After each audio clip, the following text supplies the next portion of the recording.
Hôm nay Khoai đang ở Trung Quốc và mời mọi người cùng Khoai khám phá thành phố Trùng Khánh nổi tiếng nha. Nơi đây có những công trình rất đặc biệt, gần như là độc nhất vô nhị luôn. Ví dụ như cái quán lẩu ở trong hầm trú ẩn này. Quán lẩu gì mà vừa dài vừa đông, đi hoài không hết. Cái quán lẩu này ở cuối clip nên là Khoai đem đây Khoai quảng cáo trước. Mong là cô bác mình sẽ coi tới cuối clip. Giòn lắm. Ồ, nó cay mọi người. Và song song đó chúng ta còn có những cái trải nghiệm thú vị ở nơi này. Những cái đoàn tàu đi xuyên tòa nhà. Cái này thì quá nổi tiếng ở Trùng Khánh rồi. Con có thể mượn cây gậy không? Ê, chú đang chụp hình mình đang ăn ấy hả? Sao vậy? Chú chụp hình con vậy? Song song đó chúng ta còn nhiều trải nghiệm khác nữa. Khoai rất là bất ngờ luôn, tại vì ẩm thực ở nơi đây có một vài món ăn cũng giống ở Việt Nam mình. Giống hay khác ra sao thì mời bà con cô bác mình coi clip nha. Mặc dù là clip ngày hôm nay hơi dài, nhưng mà Khoai mong là chúng ta có thể cố gắng coi được tới cuối clip. Thành phố Trùng Khánh, Trung Quốc. Hi, chào tất cả mọi người, mình là Khoai, chào mừng các bạn đến với kênh Khoai lang thang. Bên cạnh Khoai là Su, sau lưng Khoai là một con đường. Và bây giờ chúng ta sẽ cùng nhau chạy thiệt nhanh thôi mọi người. Đây là một cái quảng trường, nhưng mà sau khi chạy tới cuối quảng trường này sẽ có một điều bất ngờ xảy ra. Đố bà con cô bác mình, điều bất ngờ đó là gì? Để Khoai gợi ý nha. Điều bất ngờ đó có liên quan tới lịch sử hình thành cũng như là địa chất của thành phố Trùng Khánh. Mọi người sẽ nhìn thấy có rất đông người đang đi đến nơi này. Có nghĩa nơi này rất nổi tiếng. Địa điểm này có tên là Khuê Tinh Cát. Và mọi người để ý nha, chúng ta đang ở một cái quảng trường và xung quanh chính là tầng trệt của các tòa nhà. Chúng ta sắp tới nơi rồi. Mọi người đã chuẩn bị nhìn thấy điều bất ngờ chưa? Và điều bất ngờ đó chính là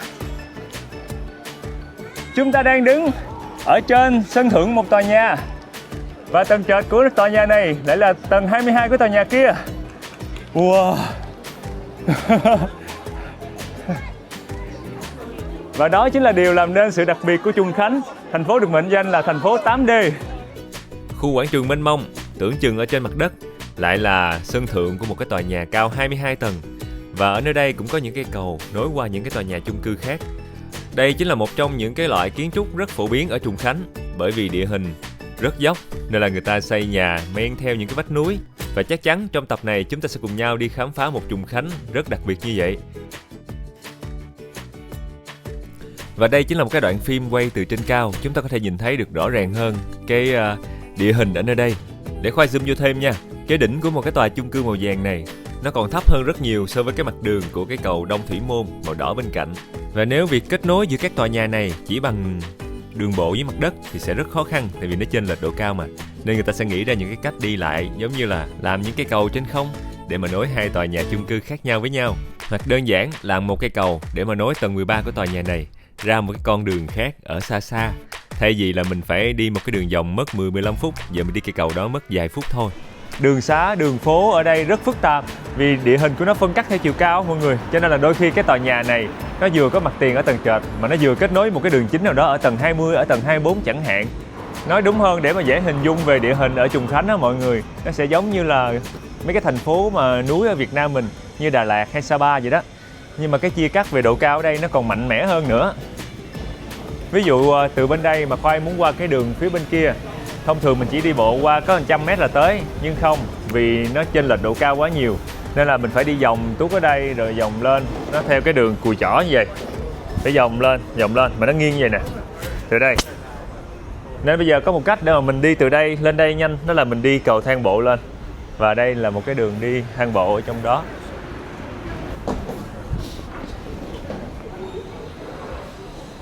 Ở trong những cái đường thang bộ này có rất là nhiều những quán ăn mà người ta bày bán cái lối đi chung này. Vậy cũng có được coi là đang sử dụng vỉa hè chung của mọi người để mà bán đồ. Nhưng mà đó là một cái phong cách bán hàng rất đặc trưng ở Trung Quốc. Và mọi người sẽ nhìn thấy hai bên dọc cầu thang này người ta cũng kê bàn ghế ra để mà bán đồ ăn sáng, bán tạp hóa. Ở đây thì cô đang làm Huỳnh Thánh. Và hầu như những cái tiệm ăn sáng ở đây cũng vừa mới mở cửa thôi. Lâu lắm rồi Khoai mới có một cái ngày thức dậy sớm như vậy. Wow. Sau mấy chục bậc thang thì chúng ta nhìn thấy là còn một cái dãy bậc thang xa từ xa trên kia mới tới được cái mặt đường ở phía bên này. Và dọc hai bên cái cầu thang này nó không chỉ đơn giản là cầu thang, nó là một cái đường đi thiệt sự. Vì hai bên người ta vẫn bán hàng, vẫn có những cái mặt tiền cửa hàng. Có điều là sáng sớm nên là mấy cái hàng quán này vẫn chưa có mở cửa nhiều. Rồi, cuối cùng thì chúng ta đã lên được mặt đường ở phía bên đây. Sau mấy chục bậc thang, mình đã tập được một cái bài tập thể dục buổi sáng. Và tất nhiên chúng ta sẽ không thể nào đi bộ như vậy để mà tới điểm ăn sáng được mọi người. Khoai sẽ chọn đi taxi, một phương tiện rất phổ biến ở Trùng Khánh. Phương tiện công cộng ở Trùng Khánh cũng phổ biến lắm, tàu điện hay là kể cả cáp treo đi qua sông. Nhưng mà taxi ở bên này giá rất là hợp lý luôn, đố mọi người bao nhiêu tiền một cây số. Nhưng mà trước tiên thì mình sẽ đưa địa chỉ mà mình muốn tới để anh tài xế anh có biết đường anh lái. Taxi này là taxi tính tiền theo kiểu truyền thống. Xe sẽ có một cái bộ đếm cây số á, xong rồi mình đi hết cái chuyến xe thì mới bắt đầu trả tiền. Và ở bên Trung Quốc thì không có thiếu taxi công nghệ, thì mọi người có thể đặt ở trên điện thoại cũng được. Còn taxi truyền thống có một cái lợi là mình đang cần đi gấp á, mình thấy mấy ảnh á, mình leo lên xe đi luôn để nhanh gọn. Giá taxi ở bên Trùng Khánh thì người ta sẽ tính tiền theo cây số là một nè, thời gian chạy là 2 nè, và thứ ba nữa là phụ phí nhiên liệu nữa mọi người. Nhưng mà nếu tính trung bình thì sẽ rớt đâu đó khoảng 2 phít mấy tới 3 tệ một cây số, là cỡ 10.000 cho tới 12.000 tiền Việt Nam mình một cây số. Và mấy anh taxi này dù là truyền thống nhưng vẫn là xe điện nha mọi người. Và Khoai nghĩ một phần giá taxi bên đây rất hợp lý là vì xe điện là một nè. Thứ hai nữa mấy anh chạy nhanh lắm. Mấy anh tối ưu thời gian lắm, chạy thiệt nhanh, thắng thiệt gấp, tăng ga cũng rất nhanh. Đường phố Trùng Khánh ngày hôm nay thì hơi nhiều mây xíu, không có nhiều ánh nắng cho nên là Khoai quay lên nó sẽ hơi mét mét xíu, bà con mình thông cảm nha. Và phía bên tay phải của chúng ta chính là dòng sông Gia Lăng, một nhánh của dòng sông Trường Giang. Còn bên tay trái thì chính là một cái con đường tàu điện ở trên không. Mọi người thấy nó ở trên không chơi dơi cao thì cao không? Cao vậy rồi sao mình đi lên trên đó để mình đi tàu được ta? Đơn giản là cái ga tàu điện đó dành cho những hành khách mà đi cái đường ở phía trên cao, ở trên cái vách núi đó. Ở phía bên kia người ta còn mặt tiền đường khác mọi người. Còn ở phía dưới đất thấp này thì có một cái nơi mà bà con cô bác hay tập trung lại. Đó, nguyên cái đám đông thiệt là đông ở bên bờ sông. Người ta đứng đó để chờ khoảnh khắc tàu điện đi xuyên qua tòa nhà, và người ta quay phim chụp hình lại làm kỷ niệm. Cái tòa nhà đó thì người ta vẫn sinh sống làm việc bình thường. Và đây chính là kết quả của việc kết hợp giữa công trình cũ và những công trình giao thông công cộng mới. Cái tòa nhà đã có từ trước, và khi người ta xây dựng cái con đường tàu điện này, người ta đã không đập bỏ nó đi, mà quyết định là người ta sẽ xây một cái đường ray xuyên qua tòa nhà, làm thêm hệ thống giảm chấn để mà người dân vẫn có thể sinh sống làm việc trong tòa nhà này một cách bình thường, và cái tàu điện có thể đi xuyên qua. Và tất nhiên một phần của tòa nhà đã trở thành cái nhà ga luôn mọi người. Cái tàu sẽ đi vô trong cái tòa nhà đó, dừng lại và đón khách hoặc là trả khách. Nên là nếu bà con cô bác mình mà qua Trùng Khánh mà có thời gian á, thì nhớ trải nghiệm thử cái cảm giác mà mình đi tàu điện đến cái ga tàu này rồi mình leo lên tàu, coi nó có khác gì hay không nha.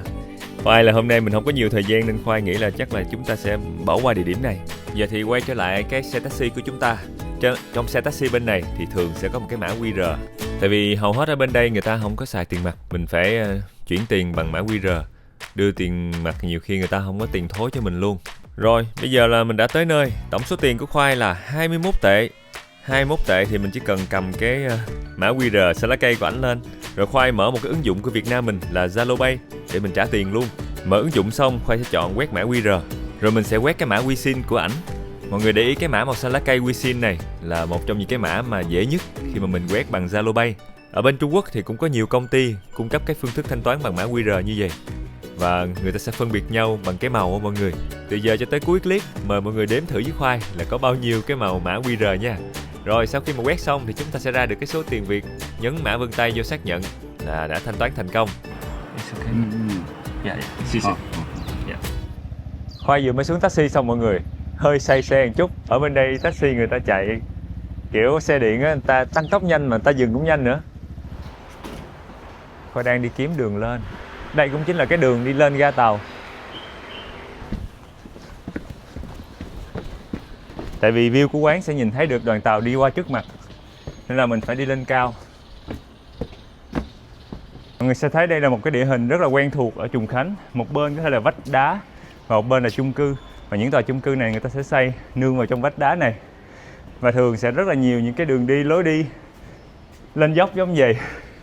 Hồi nãy là mình đang ở dưới tầng trệt, giờ mình đi bộ thì dài qua mấy cái bậc thang. Và chúng ta lại lên một tầng trệt ở một cái con đường khác.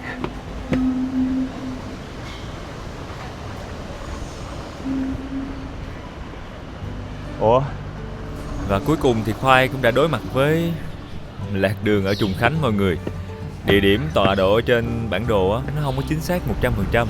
Nên là khi mình tới nơi rồi mình cũng không thấy cái quán ở đâu hết.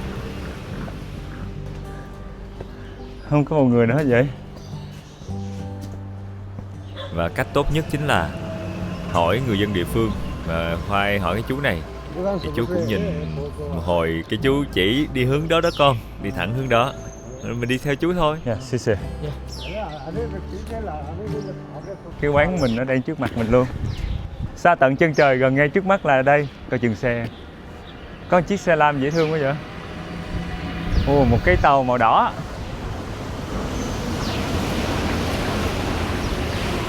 Quán này cũng rất là nổi tiếng trong mấy bạn mà chụp hình hay là ngồi mà ngắm tàu mọi người. Nên là không biết hôm nay có đông hay không. Hôm nay cũng là ngày đầu tuần thôi.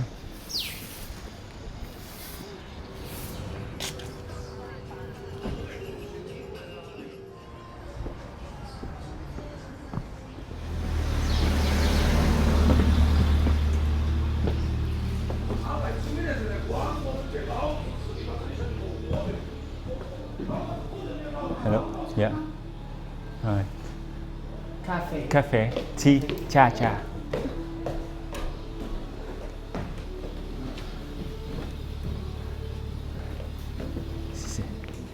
Mình đang kêu món ăn sáng mọi người. Chắc là kêu trái cây với lại bánh thôi. À, bánh chị để trong bọc sẵn về, để trong tủ lạnh. Khoai nghĩ là mình sẽ ngồi ngoài này mọi người ơi. Ngồi ở trong kia. Cảm giác nó không có gần gũi thiên nhiên bằng ngoài này.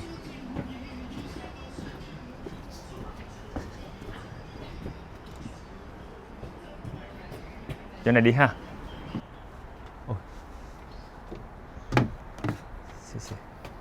À, tính tiền luôn hay sao? Chỉ đem cái máy tính tiền ra là xu.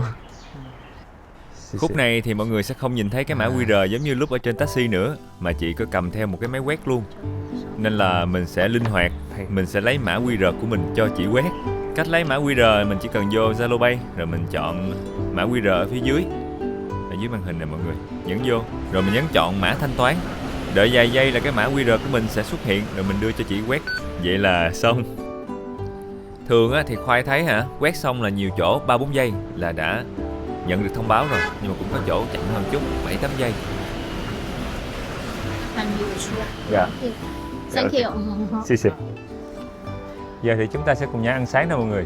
Mọi người qua Trung Quốc thì có thể xài Zalo Pay để mà quét mấy cái mã thanh toán, hoặc là mình đưa mã của mình cho người ta quét. Giờ thì mình ăn sáng thôi, một bữa sáng rất là nhiều trái cây và nhiều tàu đi qua đi lại trước mặt. Cái tàu này xanh quá vậy. Đang quảng cáo bia. Trên tàu là có nhãn hàng bia quảng cáo nên nó màu xanh, lá cây. Mình có nên che mờ không ta? Hy vọng là sắp tới sẽ có nhãn hàng bia nào đó mời mình tài trợ cho mình trong chuyến đi nào đó để mình che mờ cái này. Nếu mà mọi người thấy Khoai che mờ có nghĩa là Khoai đang nhận quảng cáo bia đó. Còn nếu không là Khoai đang bị ế, không có ai mời quảng cáo hết. Cái này chắc là để giỏ để đồ. Rồi mời mọi người ăn sáng với Khoai nha. Ở đây cũng đơn giản thôi.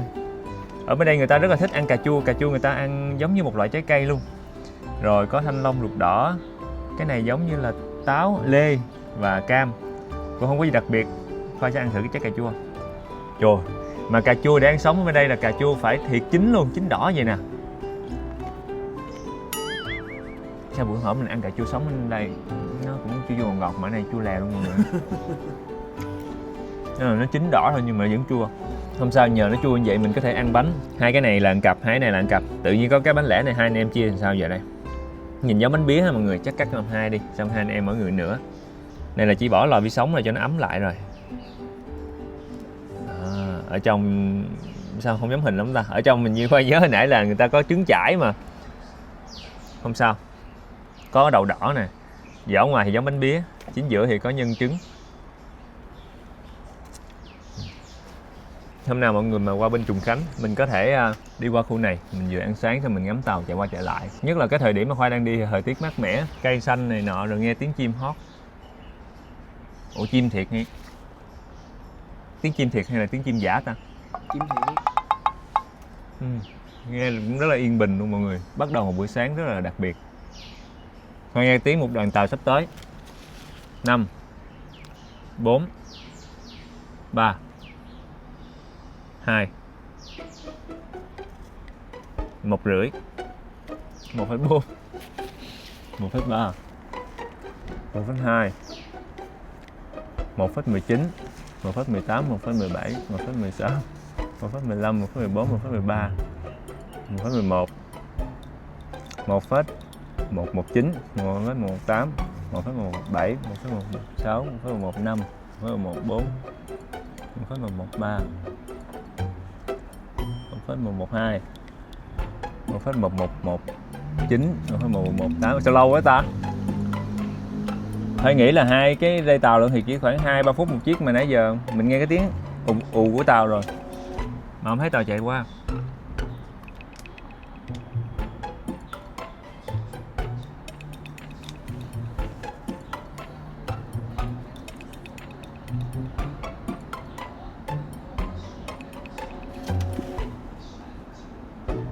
Chị em chắc là sắp tới rồi đó.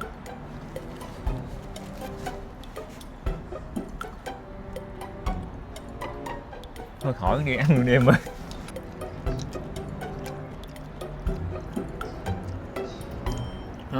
Tàu tới. 5 4 3 2 1. Hết là 5 1 rưỡi, 4, 14, 13, 3, 12, 11, 2. 119, 118, 117, 116, 115. Ủa không có tàu 4. nãy giờ vậy? Hai mấy cái tàu bị kẹt xe rồi. Cái tiếng mà đường quá. Ôi nãy giờ lâu lắm luôn mà không có tàu nữa ta. Hay tới giờ mấy anh lái tàu đi ăn cơm trưa rồi. Ăn cơm trưa á? Mẹ ăn sáng lúc bữa trưa nè, mẹ ăn sáng lúc 11 giờ luôn rồi nè.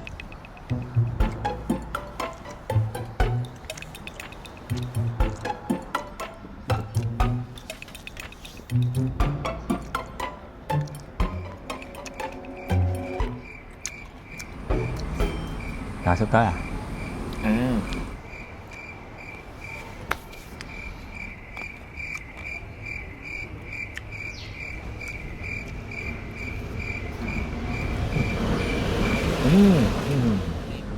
Đẹp quá vậy?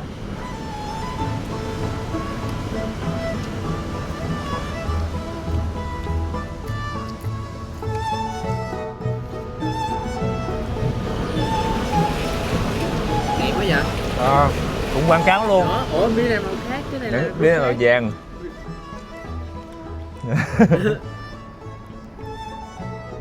Ở trong là nhân lạp xưởng mọi người.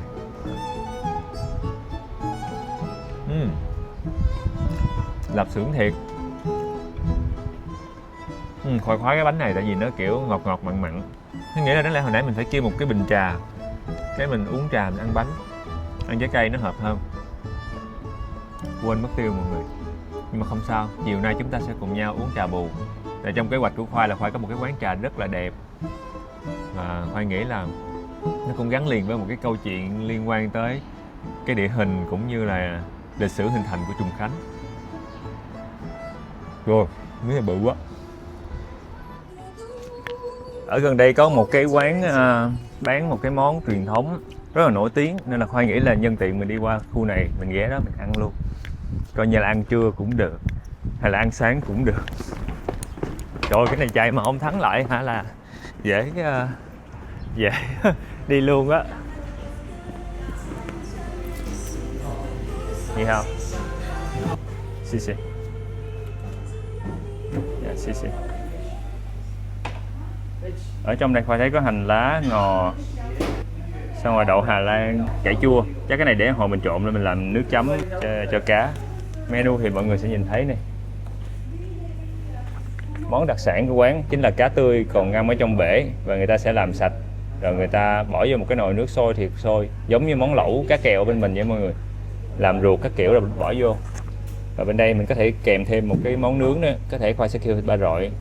Và đây có một cái bếp rất đặc biệt, ở phía dưới là có bếp ga, và người ta sẽ để cái nồi vô trong này, và cái viền này nó sẽ nóng lên. Ở bên viền mình có thể nướng cái gì đó, còn ở trong đây là mình đang nấu với một nồi canh, một nồi lẩu, vừa ăn nướng vừa ăn lẩu.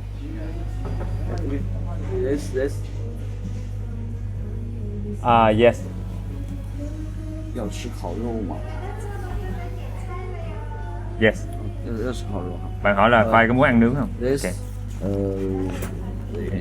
this barbecue. Yeah, barbecue. Okay. Bạn có muốn cay hay là less spicy? Và cuối cùng để mà One. món lẩu của mình hoàn thiện thì mình phải chọn loại cá bỏ vô. Khoai sẽ chọn Dạ. 2 loại cá. Sau đó mình chọn thêm đậu hũ hay là rau hay là nấm để mà ăn chung. Phần lớn mấy cái quán ở Trùng Khánh mà Khoai đi á, thì Khoai thấy mấy cái bạn ở trong quán rất là nhiệt tình luôn. Mấy bạn rất là kiên nhẫn ngồi dùng phần mềm dịch để mà dịch cho mình từng thứ một và không hề khó chịu nha. Hổm rày Khoai cũng ráng kiểu học mấy cái số đếm của Trung Quốc á, thì mới biết được một số đếm mà mọi người. Ví dụ hỏi giá nhiêu tiền, ta nói giá tiền thì mình còn trả được, chứ còn người ta hỏi cái khác là mình bí luôn, không biết nói tiếng Trung Quốc.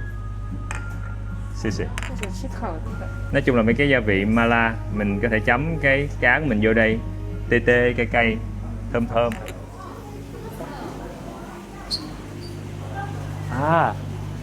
Mọi người ơi, ở trong đây chúng ta có một cái bể cá và toàn bộ cá của quán sẽ là cá tươi như vậy, còn sống. Rồi khi mà mình kêu món người ta mới mần cá đó ra, rồi người ta nấu lẩu cho mình.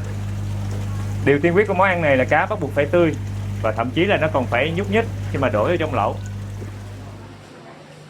Ở bên đây mọi người sẽ nhìn thấy có một cái khu bếp mở. Xì xì. Dạ. Anh đang dọn cái rửa cái nồi cho sạch.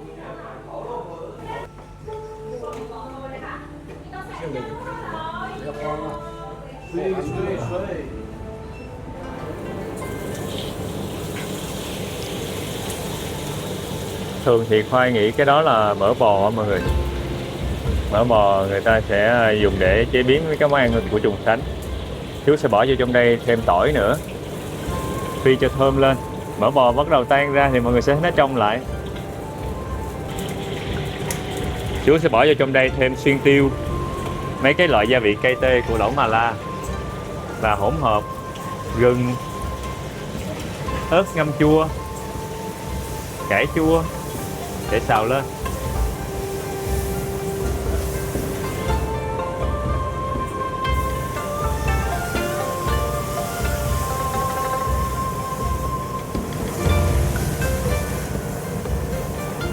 Phải nghĩ là gia vị bí truyền của quán người ta đã trộn sẵn trong cái bọc rồi. Hình như đó là mỡ heo mọi người, bỏ thêm 2 muỗng nữa. Hơi nhiều dầu nha. Nhưng mà cái dầu đó chính là cái chất xúc tác để tạo ra cái vị, để chiết xuất được cái vị cay tê ở trong xuyên tiêu. Mọi người thấy xuyên tiêu nổi lên bền ở phía trong nè.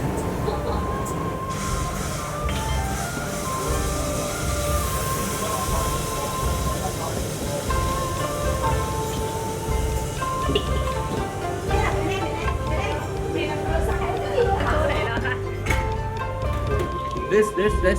Dạ.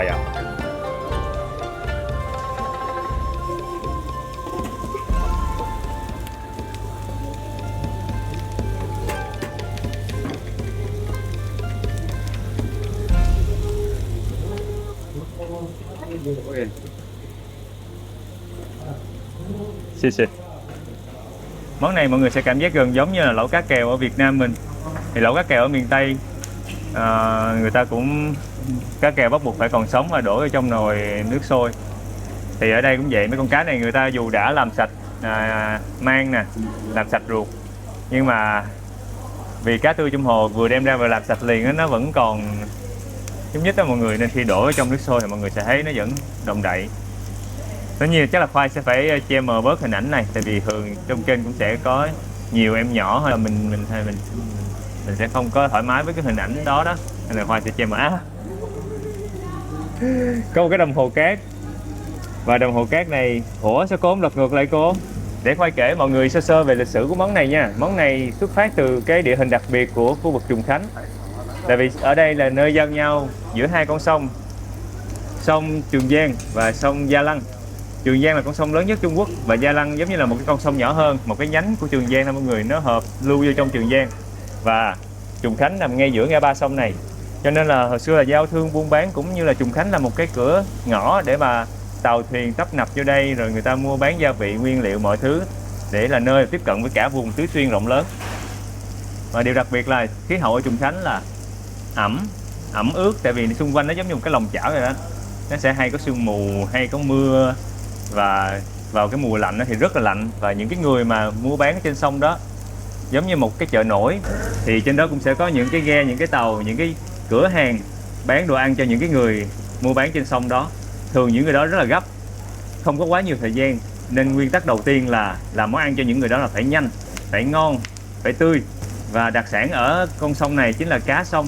Thì người ta mới nghĩ ra một cái cách chế biến là nấu một cái nồi nước với lửa thiệt lớn, bật lên, sôi sục rồi cá tươi rộng ở dưới sông hoặc là rộng ở trên thuyền sẽ bắt đầu được làm. Bây giờ bắt đầu giờ bắt đầu tính giờ. Cá tươi sẽ được ăn được rồi hả cô? Dạ để phải kể tiếp xong rồi mình sẽ ăn tiếp. Nãy kể đến đâu ta? Có nghĩa là ở trên thuyền đó bắt buộc là mình phải làm món ăn làm sao vừa nhanh, vừa gọn mà vừa ngon vừa tươi. Thì cái món này ra đời, người ta sẽ nấu một cái nồi lớn có nước ở trong đó, các loại gia vị, và đặc biệt nữa là có cái món ớt ngâm chua truyền thống của người dân ở đây. Và người ta có cá tươi rộng ở dưới sông hoặc là cá tươi người ta rộng ở trên thuyền, mần sạch, đổ vào trong đây, nước sôi thiệt sôi, và trong vòng khoảng vài phút cá chín, phục vụ cho khách ăn xong rồi dọn bàn. Và bây giờ thì cái món này từ một cái món bình dân, từ những người giang hồ mua bán ở trên sông, giờ trở thành những cái món trong nhà hàng và được phục vụ rất là cao cấp. Người ta vẫn giữ lại cái nắp bằng tre, giống như là một trong những cái hình ảnh liên kết lại với cái thời hồi xưa. Dạ, để con ăn luôn cô ơi. Cô đang chở miếng ba rọi này Xu. Hấp dẫn quá. Mình kiểu vừa được ăn nướng, mà cái này cũng không giống nướng, cái này giống chiên thôi mọi người. Cái này xong là mình ăn được rồi. Chỉ kêu đừng đụng vô nó ảnh hưởng tới quá trình rớt của mấy hột cát. Nhiều khi là chỉ có 5 phút cái mình đụng vô thành 5 phút rưỡi không chừng. Rồi bây giờ khách vô quá trời rồi, dần dần quán bắt đầu đông hơn, giống như mình mở hàng luôn á Xu.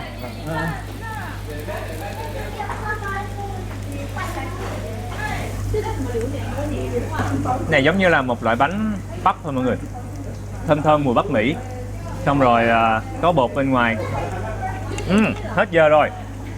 Wow.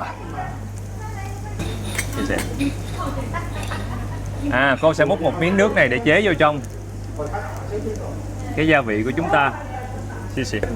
Cá đã bắt đầu vừa chín tới, mọi người sẽ thấy nè. Con cá bự lắm nha, và nó mềm thịt, nhìn nó giống như một cái loại cá chốt khổng lồ. Bạn sẽ gắp cho khoai.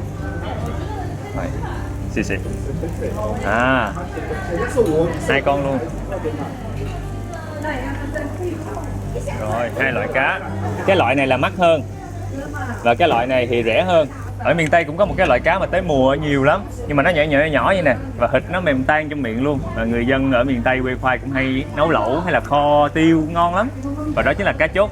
Thì con cá này Khoai đang thấy cái kết cấu da, cái cấu thịt của nó gần giống như cá chốt, chỉ có điều là kích thước nó bự hơn thôi. Giờ mình sẽ ăn thử nha. Con xỉu con cá này nha, con cá này mắc tiền hơn nè. Mình sẽ ăn trước đi, ăn sau đi, ăn con cá này rẻ hơn trước. Thịt nó mềm lắm mọi người. Và khi mình sắn ra, nếu mà ai không thích ăn cá da trơn chắc là sẽ không hợp món này.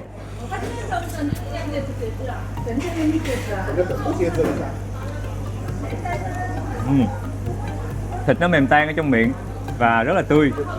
Mọi người sẽ tưởng tượng gần giống như là thịt của cá trê, nhưng mà nó mềm tan luôn.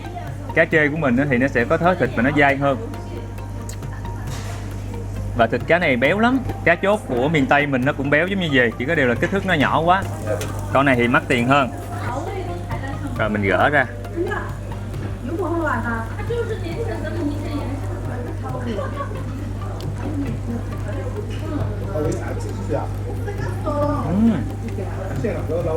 Cái con cá mắc tiền, Khoai hiểu lý do vì sao nó mắc tiền rồi. Vì thịt của nó, cái hương vị nó đặc biệt hơn hẳn.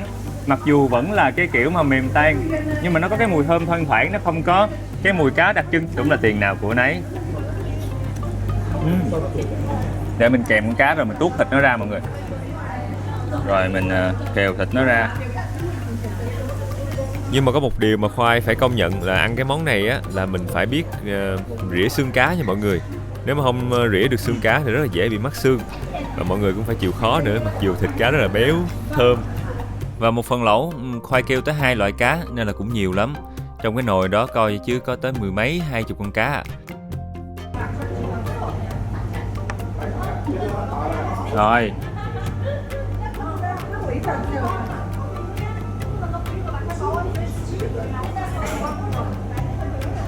Mình sẽ bẻ cái đuôi nó một xíu, rồi gỡ theo cái đường này, nó sẽ ra được nguyên một miếng thịt bự. Nào, hãy cho tôi một miếng thịt đẹp để tôi quay phim coi cá ơi. Nó có xương ngay chỗ cái phần này nữa, mọi người cẩn thận nha.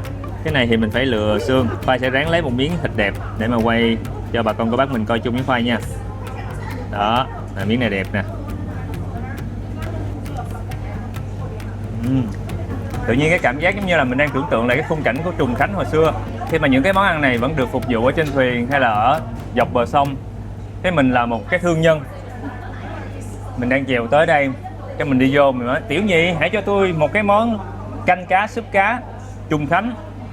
Xong người ta bưng ra, bật lửa thiệt lớn là nấu sao, bỏ cá vô, 3 phút sau 4 phút sau cá chín, gắp rang húp miếng canh.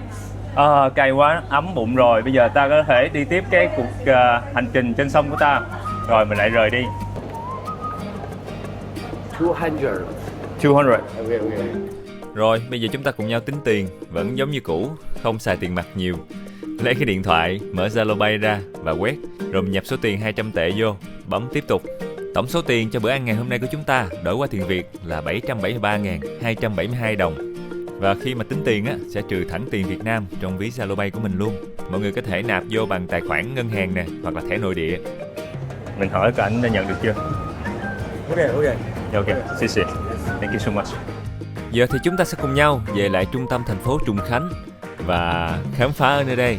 Khoai chỉ có một ngày ở đây thôi nên là cũng không có quá nhiều thời gian, nên là tranh thủ ngày hôm nay là đi được ở chỗ nào là Khoai sẽ quay phim lại hết. Từ phía trên cao thì chúng ta sẽ nhìn thấy được rõ ràng hơn về cái sự chênh lệch độ cao của địa hình nơi đây. Và xa xa ở những cái vách núi mọi người cũng có thể thấy được có những căn hầm. Đó là những căn hầm trú ẩn. Nó gắn liền với một cái thời lịch sử kháng chiến của Trùng Khánh mà Khoai sẽ kể ở gần cuối clip. Mọi người nhớ coi tới cuối clip nha. Còn bây giờ mời cả nhà mình vô trong trung tâm thành phố Trùng Khánh chơi nha. Bây giờ thì chúng ta đang cùng nhau đi qua một cái khu vực giống như là chợ mọi người. Và bên đây Khoai đang thấy có một chú đang có một cái quan gánh bằng tre.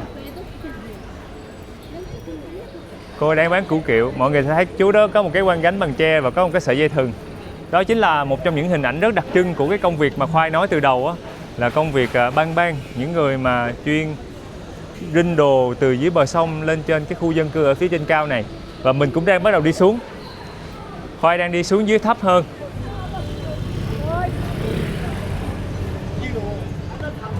Phía bên đây mọi người cũng sẽ thấy có mấy chú làm khuân vác. Thật ra cái này gọi là khuân vác cũng không đúng mọi người. Nó giống như là một cái biểu tượng thời xưa của Trùng Khánh. Và mọi người khi mà nhìn những cái hình ảnh, những cái chú cầm những cái cây tre và những cái sợi dây thừng đi như vậy á, nó gợi cho nơi đây về một cái thời xa xưa của Trùng Khánh. Công việc bang này á, công việc khuân vác này nó giống như là một cái công việc trụ cột của cả cái thành phố này.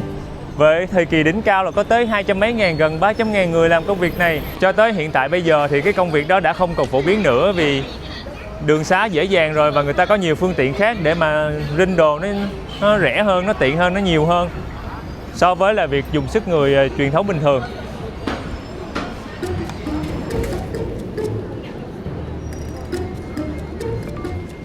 Con có thể mượn cây gậy không?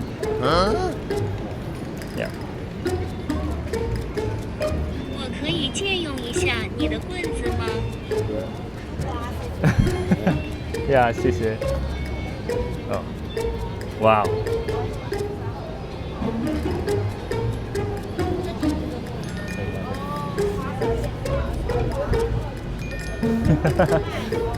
Xì xì. 那个地方的， À, 那里是哪里啊？ dạ.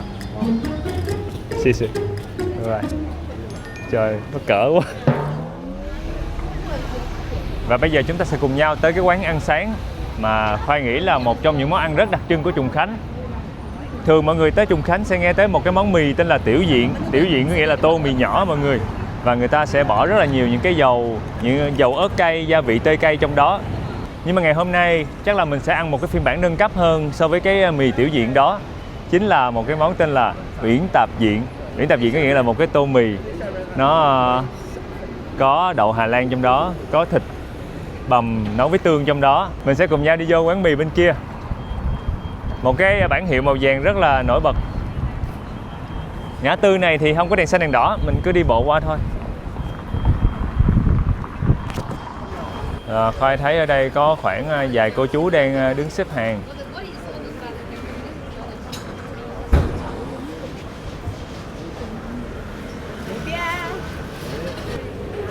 Đây chính là cái tô mì Uyển Tạp của chúng ta, top 1 bán của quán luôn. Lúc nào thì ở trước mấy cái quán này mọi người cũng sẽ thấy những cái mã QR để mà mình có thể thanh toán tiền nhanh. Ở đây người ta không có xài tiền mặt nhiều, Zalo thôi, rồi mình quét mã. Ở đây lúc nào trước mặt quán cũng có cái mã này hết. Ê, nó tự quét mất luôn rồi. Sau khi quét được mã xong thì mình sẽ nhập số tiền. Rồi sau khi mà mình tính tiền xong thì chúng ta sẽ cùng nhau coi mấy chị ở đây làm mì. Một tô mì sẽ cần có dầu ớt hay còn gọi là sa tế, mọi người tùy theo cách gọi của mình thôi. Và nhiều xíu chó cay, thêm xíu nước tương tùy món, rồi hạt nêm, thêm muỗng mè rang xay nhuyễn, rồi mình thêm muối. Muối này chính là cái làm cho món mì này rất mặn, bột ngọt nữa. Và cái bột xanh kia chính là bột xuyên tiêu, nó sẽ tạo vị tê tê, bỏ thêm hành lá. Và nhớ, một cái muỗng cải chua Trùng Khánh, màu đen và nó hơi mặn và nó cũng chua dữ lắm. Phía bên đây chúng ta sẽ có một cái cô trụng mì. Mì vừa mới trụng xong nóng hổi, bỏ vô cái tô gia vị mình vừa trộn hồi nãy. Thiệt ra nếu mà mọi người biết tiếng Trung Quốc á, thì mọi người có thể nói mấy cô ở đây là gia giảm bớt cái loại gia vị nào đó mình không thích. Còn Khoai không có giỏi tiếng Trung Quốc nên là mấy cô làm gì thì Khoai ăn cái đó luôn mọi người.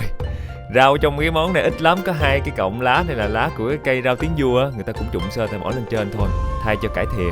Rồi cái tô mì sau khi đã được đầy đủ nguyên liệu, giờ mình sẽ múc 2 cái loại nguyên liệu nâng cấp, đó chính là đậu Hà Lan và thịt heo kho với lại nước tương. Mấy cái đậu, thịt heo với lại trứng bỏ lên trên là một cái bản nâng cấp của mì Tiểu Diện hồi xưa. Chứ nguyên bản của món này sơ khai á là chỉ có cái dầu ớt với lại mì thôi. Nhìn ngon quá ha.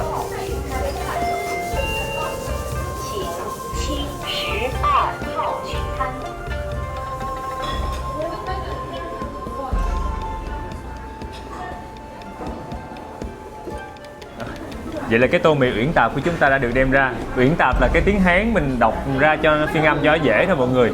Chứ thiệt ra là tên đúng của nó sẽ là như vậy.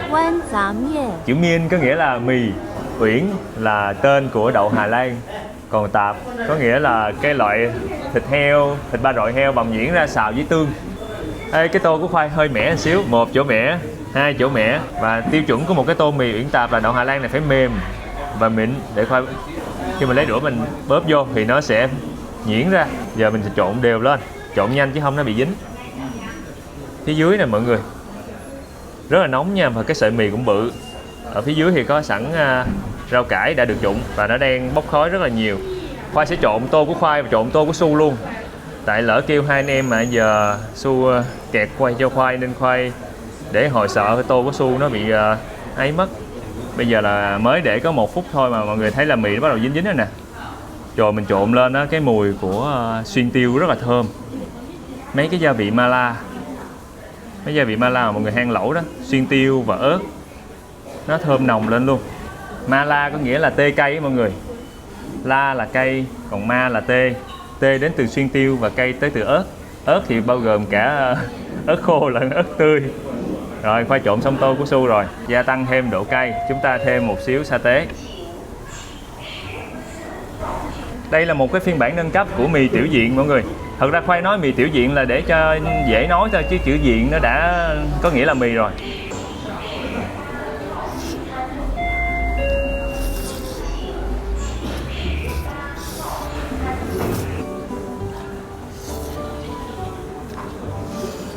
Cái vị đầu tiên mọi người sẽ cảm nhận được chính là vị béo và vị tê từ xuyên tiêu. Và nhờ cái vị tê của xuyên tiêu này sẽ làm cho mình không còn cảm nhận được vị cay nhiều nữa. Tô mì này béo lắm mọi người. Béo thì tới từ dầu nè, mỡ heo người ta xào cái phần mà thịt heo với lại tương á. Một phần là vì để cung cấp năng lượng và thân nhiệt cho những cái người mà ở tầng lớp lao động hồi xưa ở Trùng Khánh mọi người. Những người đó là những cái người mà khuân vác đồ ở phía dưới bờ sông lên phía trên cao. Mà thời tiết ở Trùng Khánh thì cứ mưa, sương mù và lạnh. Thành ra là người ta cần một cái món ăn nào đó mà để giữ thân nhiệt.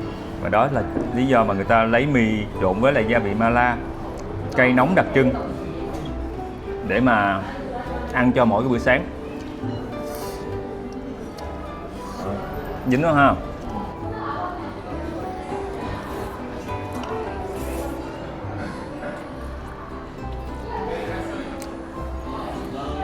Đỡ quá, ít cay à. Tại Cay á. thêm này không? Thôi chắc là cay. Tê không? Hình như từ từ nó mới cay hay sao á. Đúng không nào? Nó tê chứ không phải cay. Không, mà bị ngứa đầu là cay chứ không phải là tê đâu. Thật sự cái tô mì này nó sẽ hơi mặn so với khẩu vị bình thường Khoai hay ăn. Khoai nghĩ có một phần đó là do dành cho những người mà lao động chân tay hồi xưa, nên người ta cần một cái món ăn cũng hơi mặn một xíu, tại mình hay đổ mồ hôi mà. Còn tới thời bây giờ thì người ta có thể sẽ giảm bị mặn hơn so với hồi xưa. Sau khi mà ăn xong tô mì thì Khoai cảm giác người mình đang rất là nặng nề, cần kiếm một cái gì đó mát mát để ăn. Và bây giờ Khoai nghĩ là mình sẽ quẹo vô cái hẻm này thử. Khi mà Khoai coi bản đồ, Khoai thấy cái hẻm này nó nối qua phía bên kia của con đường. Và chúng ta chuẩn bị đi tới một nơi gọi là Thập Bát Thê. Khoai đang đọc một cái gọi là cái từ phiên âm lại nha mọi người cho dễ đọc. Thập Bát Thê có nghĩa là 18 bậc thang. Một cái câu chuyện được kể từ thời nhà Minh là 18 bậc thang này dẫn tới một cái giếng nước ngọt. Rồi xem tí đụng cái xe của cô rồi. Và mình đang đi vô trong một cái hẻm mà rất nhiều. Gì hả? Dạ. Em không biết nói.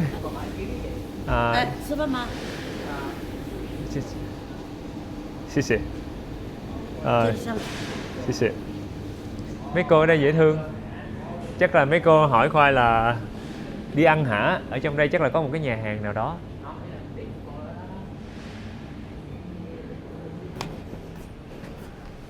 Cô kêu đây là đường đi. Nãy cô chỗ đó là tiệm cơm, cô hỏi ăn cơm.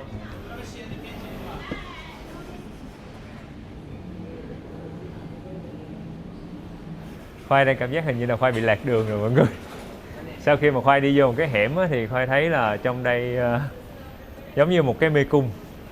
Và có rất là nhiều những con đường nhỏ có thể thông với nhau, nối những cái tòa nhà này với tòa nhà kia.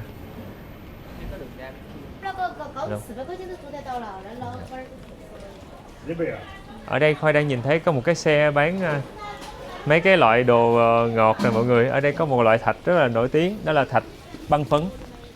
Là cái thạch mà đầu tiên luôn.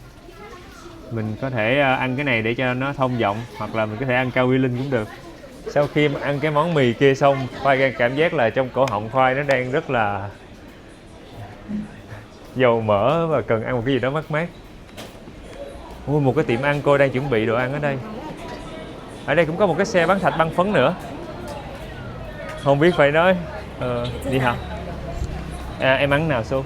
Em ăn cái màu đen. Dạ.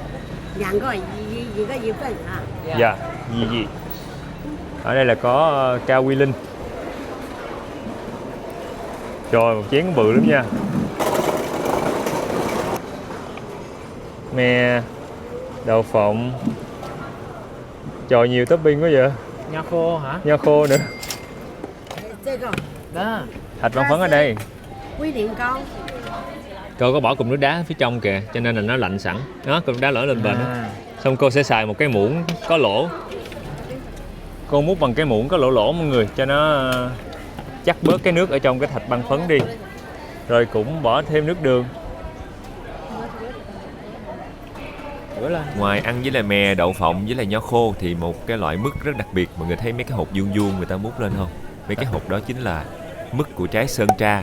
Ăn nó kiểu chua chua, ngọt ngọt, kích thích vị giác. Và thêm muỗng mứt bông hồng lên nữa là cũng chua chua ngọt ngọt luôn. Giờ thì chúng ta sẽ để đỡ ké ở đây mọi người, xong rồi mình trả tiền rồi mình mới ăn. Phía trên đây cô có hai mã, một mã là của WeChat, một mã của Alipay. Mình chỉ cần mở điện thoại lên rồi vô Zalo Pay.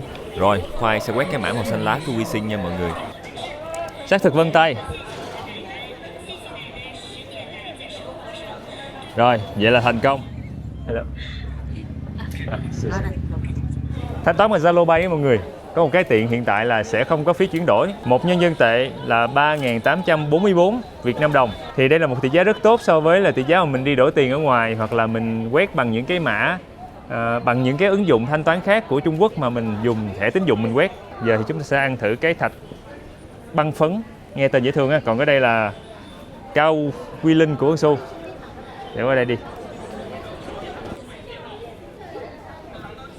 Trời ơi, nó bự quá, bự chà bá lửa luôn.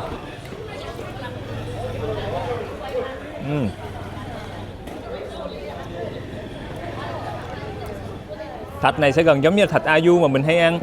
Nó gần giống như là một cái loại rau câu mà nó rất là kiểu cô dọn rồi. Ê, chú đang chụp hình, mình đang ăn ấy hả? Hello. Sao vậy? Ê, chú chụp hình con vậy?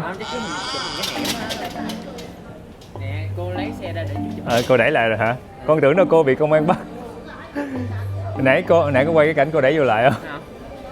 Nãy tự nhiên cô đẩy ra xong rồi cái chú công an tới chụp hình, xong rồi cô tưởng là cô bị công an bắt, là mình là tang chứng vật chứng mà cô bán hàng rong chứ. Làm hết hồn hết vía luôn á. Mình sẽ múc một cái miếng bự thiệt bự luôn, ăn cho nó mát. Đang rất là lạnh luôn mọi người. Cái thạch này cô đang giữ lạnh ở trong cái thùng kia.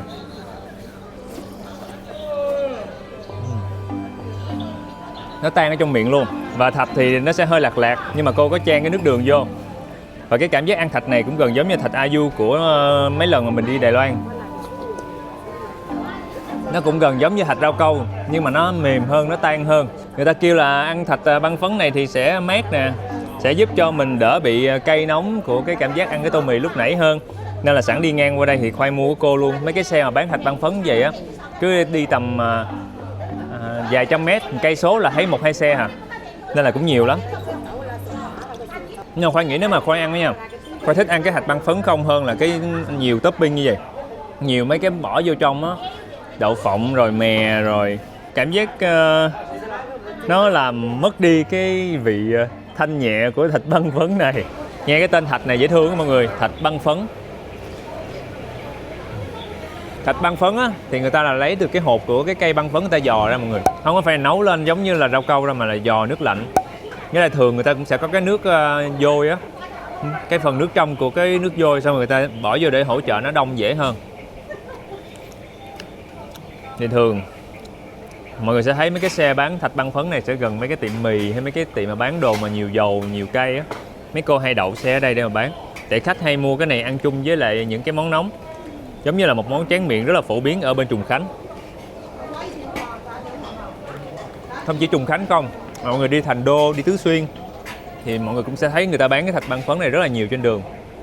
Nếu mà mọi người mà đi du lịch Trung Quốc đợt này thì Khoai nghĩ là cứ xài Zalo Pay giống như Khoai, thanh toán rất là tiện. Mình chỉ cần cầm theo cái điện thoại, mình cài đúng ứng dụng Zalo Pay của Việt Nam mình.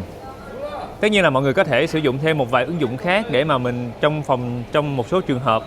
Nhưng mà Zalo Pay Khoai thấy là người ta đã thanh toán được gần như chắc phải 90% những cái dịch vụ mà Khoai đi trên đường. Mấy cô bán lề đường đấy, Zalo Pay quẹt cái là thanh toán xong. Hay là kể cả ở trong những cái nhà hàng, mình chỉ cần Zalo Pay mình quẹt cái là tính tiền xong. Xì xì. Khoai sẽ không dám nói chắc 100% những cái dịch vụ ở Trung Quốc mình đều có thể thanh toán được bằng Zalo Pay, nhưng mà Khoai thấy là hầu như phần lớn những cái dịch vụ mà Khoai xài đều được. Nhưng mà mọi người khi mà đi du lịch Trung Quốc thì có thể thủ thêm 1-2 cái phương án thanh toán khác nữa để mà mình có thể phòng hờ những cái trường hợp thanh toán cá biệt nha. Và nhân tiện đây, Khoai xin tặng mọi người mã giảm giá Khoai ZLB dành cho những ai lần đầu tiên sử dụng thanh toán Zalo Pay. Mọi người nhớ mã nha, Khoai ZLB, và mã này sẽ có gọi là giới hạn và mình có thể sử dụng trước khi mà nó hết. Khi mà thanh toán mã QR lần đầu tiên, mọi người nhớ nhập mã này vô, mình sẽ được giảm khoảng 50.000. Và trên Zalo Pay thì chúng ta còn có thể sử dụng để mà mua vé máy bay nữa. Chỉ cần mở cái ứng dụng Zalo Pay lên, mình chọn vé máy bay, rồi mình sẽ chọn điểm đi, điểm đến. Ví dụ ở đây Khoai sẽ ghi là Hà Nội. Rồi mình có thể kiểm tra được cái ngày đi ngày về của mình, và ở trên đây sẽ hiện rõ ràng giá vé ra bao nhiêu, và mình có thể so sánh được giá vé. Và cái giá vé mà của Zalo Pay hiện trên đây chính là giá vé cuối cùng mà mình cần phải trả, không có phí ẩn, nghĩa là sẽ không có tính thêm phí dịch vụ gì hết. Mọi người sẽ lướt thấy giá vé nhiều, bấm thanh toán là xong. Và nhớ những cái ngày khuyến mãi đôi như ngày 4 tháng 4, ngày 5 tháng 5, ngày 6 tháng 6, ngày 7 tháng 7, hoặc là những cái dịp mà trước lễ lớn như 30 tháng 4 hoặc là trước hè, sẽ có nhiều cái chương trình khuyến mãi hơn và nhiều mã khuyến mãi hơn. Mọi người nhớ lên để thanh toán bằng Zalo Pay nha. Giờ thì chúng ta sẽ cùng nhau đi tiếp về phía trước. Đó giờ có thời gian này không ai dần. Thích rảnh luôn. Dạ cảm ơn. Bye bye. Dạ bye bye. Dạ mình bye bye rồi đi. Dạ bye bye. Khoai lang thang nha. 1, 2, 3. Khoai lang thang. Dạ cảm ơn mọi người nhiều. Rồi chúc mọi người đi chơi vui. Dạ. Hay dữ trời, tự nhiên gặp người Việt Nam mình luôn. Hên quá, tự nhiên mình gặp được mấy cô chú anh chị, mấy bạn người Việt Nam đang đi du lịch bên này mọi người. Rồi chụp quá giờ hình kỷ niệm luôn. Mọi người đang đi chơi. Thôi mình đi tiếp nha. Như mọi người nhìn thấy, thời nay thì thành phố Trùng Khánh rất là hiện đại. Đường xá thì rộng rãi, nhà cao tầng các kiểu, tàu điện ngầm, mấy cái phương tiện công cộng, mọi thứ nó đều rất phát triển so với những cái thành phố khác ở Trung Quốc.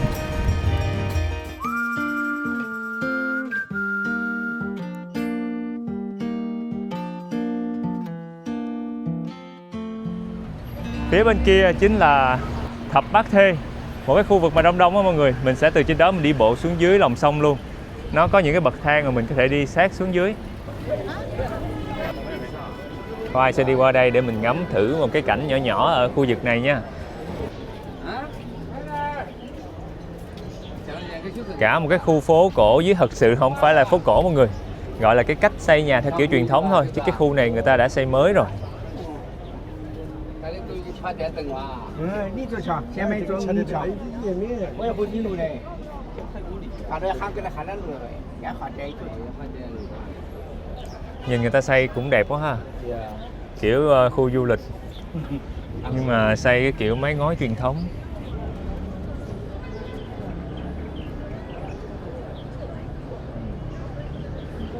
Phía bên đó là cái phần bờ sông mọi người. Sông Trường Giang đó. Và từ bờ sông đó sẽ có rất nhiều những cái tàu thuyền hồi xưa, thời mấy chục năm trước, cả trăm năm trước, người ta đậu ở đó. Người ta mua bán, giao thương hàng hóa, gia vị với cái vùng Tứ Xuyên này. Và chính cái chỗ Trùng Khánh này là một cái trung tâm mà mọi người cùng nhau đến để mà mua bán. Xong rồi sẽ có những cái chú làm nghề ban mấy chú từ dưới này rinh những cái hàng hóa nó lên những cái bậc thang để bán cho những cái người đang giao dịch ở phía trên cao này. Và bây giờ nguyên cái khu mà Thập Bát Thê này đã được quy hoạch lại, làm mới lại thành một cái khu du lịch. Rất là nhiều những cái tòa nhà theo kiến trúc thời Ba Thục. Ở cái góc nhìn này thì chúng ta sẽ không thể nào nhìn thấy được chi tiết cái kiến trúc Ba Du thời Ba Thục đặc trưng của cái khu Thập Bát Thê mọi người. Nên là Khoai nghĩ là mình sẽ cần phải đi xuống dưới. Đây, ở đây người ta có một cái bảng này mọi người. Trùng Khánh Thập Bát Thê. Người ta ghi là Trùng Khánh Thập Bát Thê truyền thống gì đó. Nói chung là Khoai dịch tầm bậy tầm bạ đó. Sao khu này vắng quá ta, mình có đi đúng không ta? Sao không có nhiều khách du lịch như mình tưởng tượng? Hồi xưa người ta nói là chỉ có 18 bậc thang thôi, thập bát là 18, để đi xuống cái giếng cổ để lấy nước. Rồi sau này từ 18 bậc đó nó ra hàng trăm hàng ngàn cái bậc thang. Rồi nó thành một cái con đường huyết mạch nối từ cái bờ sông đi lên trên phía trên này để giao thương. Rồi bây giờ thành một cái khu du lịch luôn. Mọi người thấy nó giống mê cung rồi đó. Mình có thể đi thẳng hoặc là quẹo phải. Nhưng mà Khoai nghĩ là chắc là mình đi xuống dưới đi. Mình sẽ xuống dưới thấp hơn.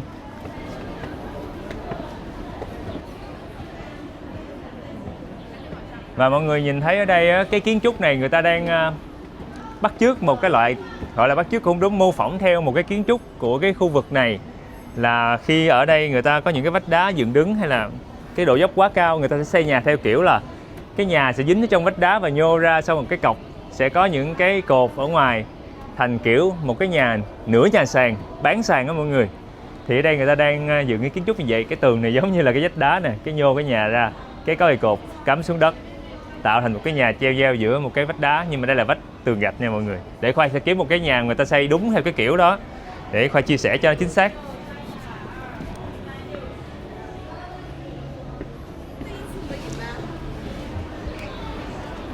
Khi mà bước xuống dưới đây thì Khoai thấy hơi thất vọng một chút. Tại vì Khoai nghĩ là nó sẽ phải có nhiều kiến trúc cổ hơn.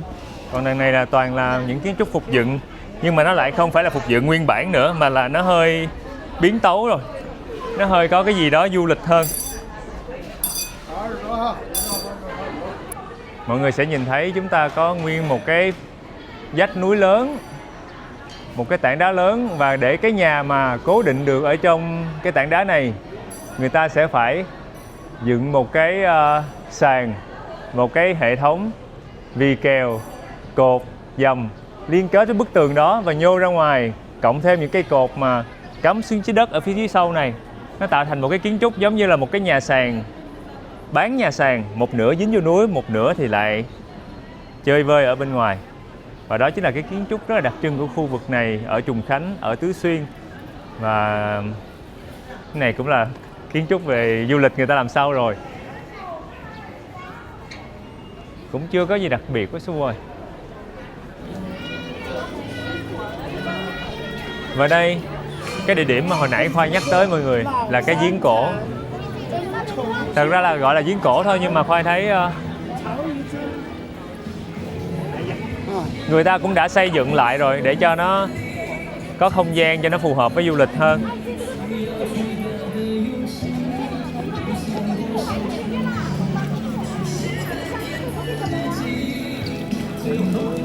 Cái đó là cái giếng mô hình thôi, xong rồi người ta để mấy cái vòi nước phun lên trên mấy cái xô ống mũ, người ta phun nước lên ở trong mấy cái xô á. Tự nhiên Khoai nhìn thấy cái đó cái Khoai bị tụt cảm xúc luôn mọi người.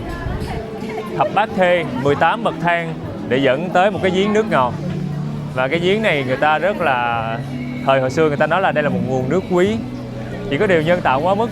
Cái giếng nước là cái phần mà Khoai nghĩ là phải cố gắng nhìn cho nó chân thực nhất, nhưng mà cũng rất là nhân tạo. Nên nếu mọi người ai mà muốn tới đây để mà tìm hiểu về kiến trúc, về truyền thống thì Khoai nghĩ nó sẽ không có quá nhiều cái dấu ấn đâu mình tìm hiểu. Chủ yếu là mình có thể đi dạo nè, ăn uống nè, có nhiều quán lẩu trong đây, nhiều quán trà trong này. Trà cũng chính là một trong những cái truyền thống mà những cái chú bang á, những cái chú mà khuôn vác đồ, chú để lại dấu ấn. Là vì bình thường mấy chú mà vác đồ từ dưới hấp lên trên cao mà nhiều lượt vậy, mình mệt, mình khát nước thì mình sẽ cần những cái quán trà lề đường để mình ngồi lại, và từ đó tạo ra một cái văn hóa uống trà ở nơi đây. Vậy chúng ta sẽ cùng nhau kiếm một cái quán trà nào đó trong cái khu này để mình ngồi uống, coi như là mình cũng tưởng tượng được một chút gì đó cái khung cảnh của cái thời xưa. Mọi người đi với Khoai nha. Ở đây cũng có nhiều quán trà sữa hiện đại lắm. Chẳng lẽ về đi uống trà sữa chứ kỳ quá. Thôi mình về đây mình uống trà truyền thống đi. Kiểu khi mà Khoai tìm hiểu về nơi này, Khoai đọc xong Khoai câu chuyện dễ thương ghê. Với lại mình đang tìm hiểu về mấy chú bang thì nơi này cũng gắn liền với mấy chú. Nhưng mà khi mà tới nơi thì cảm xúc đang về nó tụt xuống về. Mọi người có bao giờ hay bị vậy không? Tự nhiên mình thấy một cái gì đó mà nó bị thất vọng quá, mức xưa mới mong đợi, cái mình cảm giác là mình bị buồn hơn bình thường luôn. Ui dễ thương quá.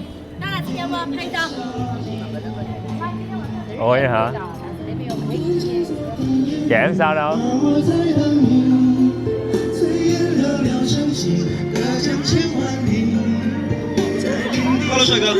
Hello. Em không hiểu anh ơi. Bye bye. Anh nói anh hello soái ca hả? Trời, cảm ơn anh đã khen em. Rồi, tự nhiên cảm xúc tăng lại rồi mọi người. Cảm giác nhờ một người khen mình là soái ca thôi mà mình cảm thấy là mọi thứ nó vui trở lại. Thật ra là ở bên đây người ta hay kêu con trai con gái là soái ca với lại gì đó mỹ nữ lắm á, kiểu giống như một lời khen, giống như ở miền Tây kêu là cục vàng cục cưng thôi mọi người, chứ không có nghĩa là mình đẹp trai đâu. Sao đây? Dạ. Chú không nhận mọi người ơi. Chắc là xa quá. Ủa chú là chú nào ta? Hình như chú này hả? Taxi. Hello. Ni hao. Taxi.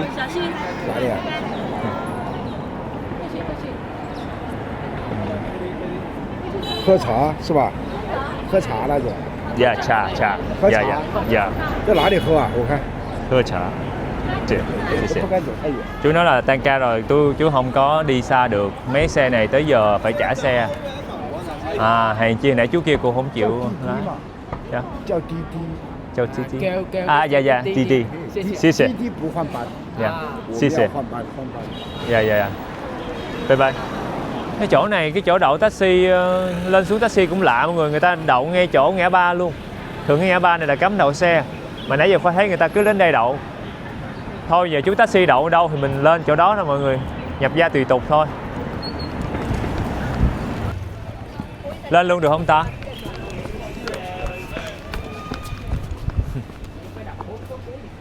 Say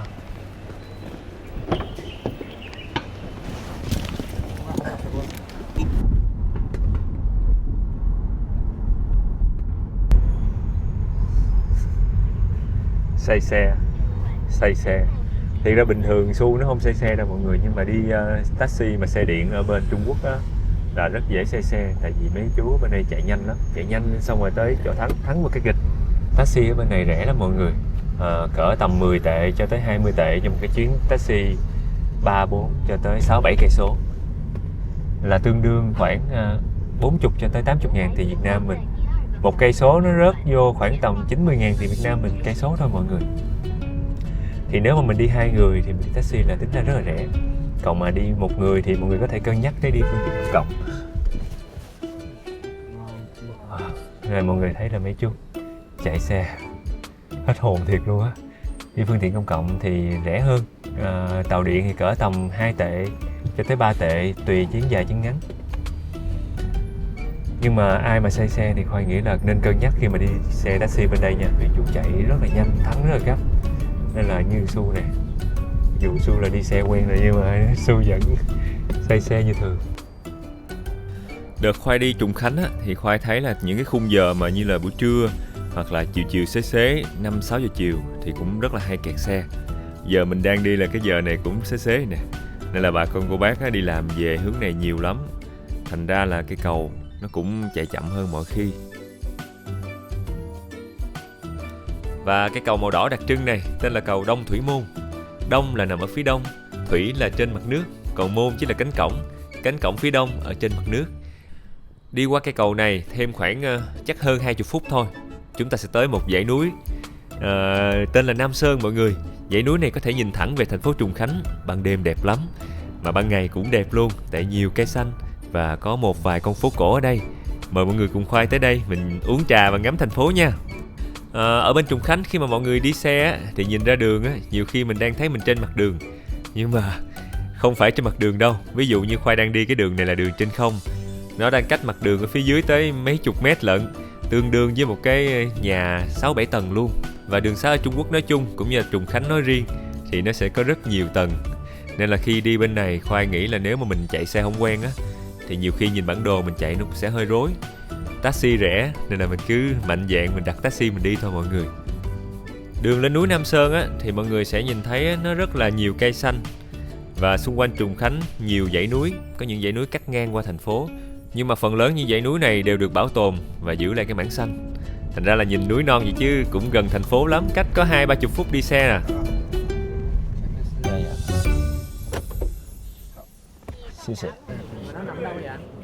Nằm ở trong đó đi bộ lên á.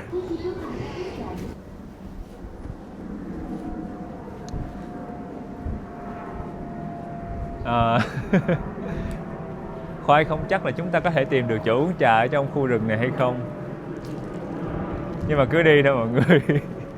Đâu còn lựa chọn nào khác đâu, lỡ tới rồi. Lá cây nó rụng đầy trên mái nhà, không ai quét luôn rồi ở dưới này, sợ bần quá trời luôn. Lỡ mà đi ở trong đây có bị ai bắt thì mọi người kêu gọi khẩn cấp giúp Khoai, cứu Khoai trong này nha.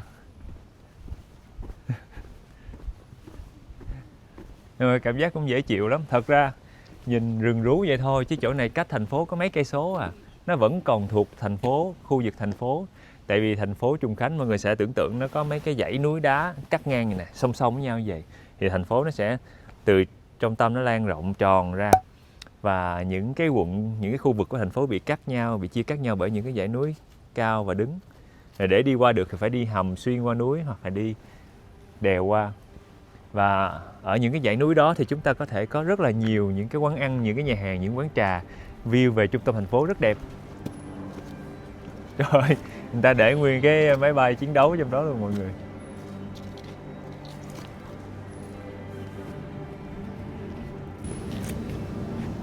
Sai thì sao ta?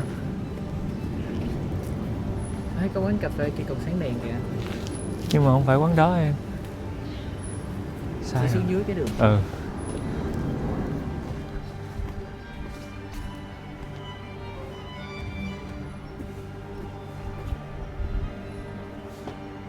khóa cửa hết trơn à. Làm sao đi xuống cái đường chính dưới đó để đi lên quán trà được ta? Anh taxi anh thả mình sai chỗ rồi.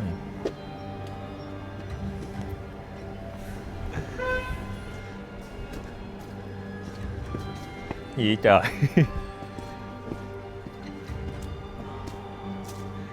Cái chỗ này giống như bị bỏ hoang 10.000 năm. Sao vậy em?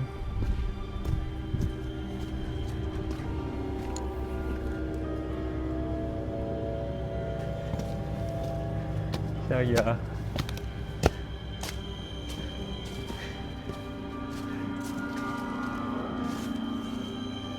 Sau khoảng 15-20 phút đi lạc thì cuối cùng Khoai cũng đã tìm ra một con đường mà Khoai nghĩ đường này chính là cái đường mà mình có thể tới được quán trà. Giống mình đang đi tham quan khu du lịch 12 tầng địa ngục quá. Giống như đây là những cái nơi mà không có người sinh sống rất là lâu rồi. Lá cây hả, đụng trên nóc nhà. Xong rồi có mấy cái chỗ mà cửa người ta khóa lại. Nè, đây là hầm bơm nè, hầm trú ẩn nè mọi người. Ở đây người ta có một cái hầm trú ẩn, người ta khóa cửa lại rồi. Ở Trùng Khánh có rất là nhiều những cái hầm trú ẩn như vậy. Thậm chí là có nhiều quán lẩu người ta, quán lẩu nè, tiệm sách nè, quán trà, người ta xài cái hầm trú ẩn đó để người ta làm cái nơi để bán lẩu luôn. Tại vì trong hầm trú ẩn thì thường sẽ rất là mát, ăn lẩu rất là hợp. Và một phần là vì hồi xưa nơi đây đã từng được chọn là thủ đô tạm thời, nên là trong cái thời kháng chiến đó thì có rất là nhiều hầm trú ẩn được xây dựng lên. Chắc là tối nay mình sẽ đi ăn lẩu ở một cái quán nào đó trong hầm trú ẩn. Mình Khoai nghĩ đó cũng là một cái trải nghiệm thú vị. Cảm giác giống như là nơi đây đã rất lâu rồi không có người sinh sống, hoặc là tự nhiên bụp một cái tất cả mọi người đều biến mất, chỉ còn lại chúng ta ở nơi này. Sao em có cảm thấy chỗ này giống như rợn rợn không Xô? Thiệt á.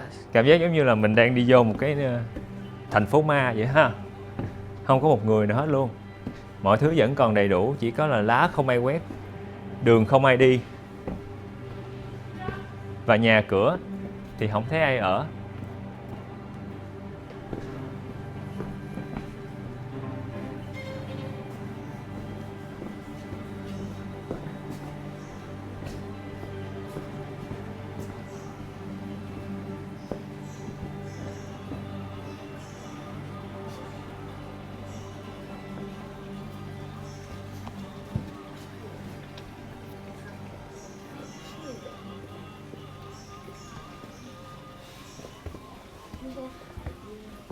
Bây giờ thì Khoai đã bắt đầu cảm thấy an tâm hơn vì đã cảm thấy có khách du lịch rồi mọi người.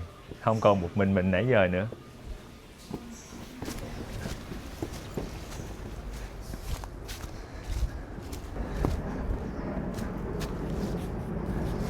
Nghe tiếng máy bay chiến đấu luôn.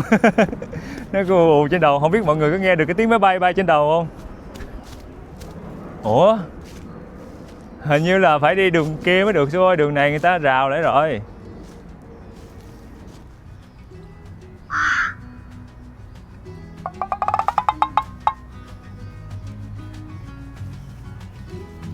Sao tàn ác với tôi quá.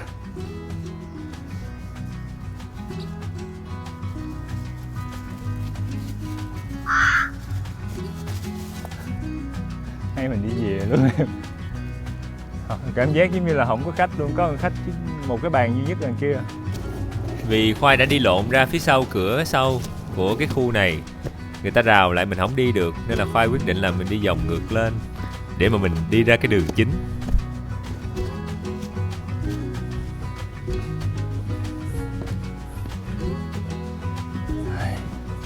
Hồi nãy mình đi lộn đường mọi người, giờ mình phải quẹo qua đường bên đây. Wow, tiệm này cũng đẹp quá nè mọi người. Có một cái cây cổ thụ lớn ở đây, rồi một cái view ra cái vách thế này. Có mấy bạn trẻ cũng đang ngồi uống ở đây. Đẹp quá ha. Thôi xích qua kia nữa là mình thấy được thành phố rõ hơn em. Kia là thành phố Trùng Khánh. Thật ra chỗ này vẫn đang là thành phố mọi người. Tại vì người ta bảo tồn lại nguyên cái khu vực này, một cái khu rừng nguyên sinh. Nên là mình nhìn thấy là tưởng đâu nó ở xa lắm, nhưng thật ra nó vẫn là thành phố thôi.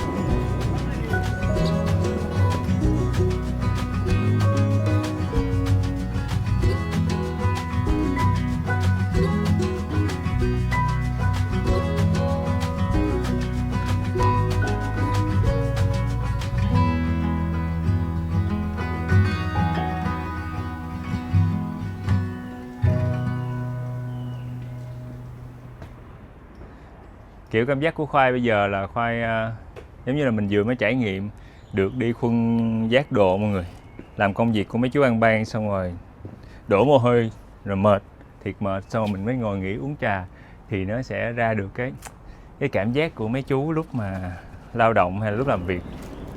Đây là cái chỗ hồi nãy mà mình đi sau lưng á, hồi nãy Khoai đi lộn bản đồ, Khoai đi vòng phía sau. Đáng lẽ là cái đường này vẫn có thể đi xuống được nhưng mà người ta chặn lại, người ta làm hàng rào mất tiêu rồi. Chứ đi xuống được thì mình đã không phải mất công vòng lại.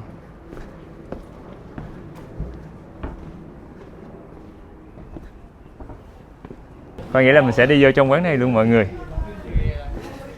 Đây chính là quán mà mình cần tìm nãy giờ mà đi qua đi lại nãy giờ không để ý. Hôm nay chắc là thứ hai đầu tuần nên là cũng không có ai uống trà nhiều. Thường người ta uống trà chắc Khoai nghĩ là sẽ cuối tuần hay gì đó, gia đình mà có thời gian rồi lên đây uống trà rồi ngắm cảnh. Người ta có làm mấy cái mái nhà giả, cái này là giả thôi, để mà mình có thể đứng lên chụp hình. Wow.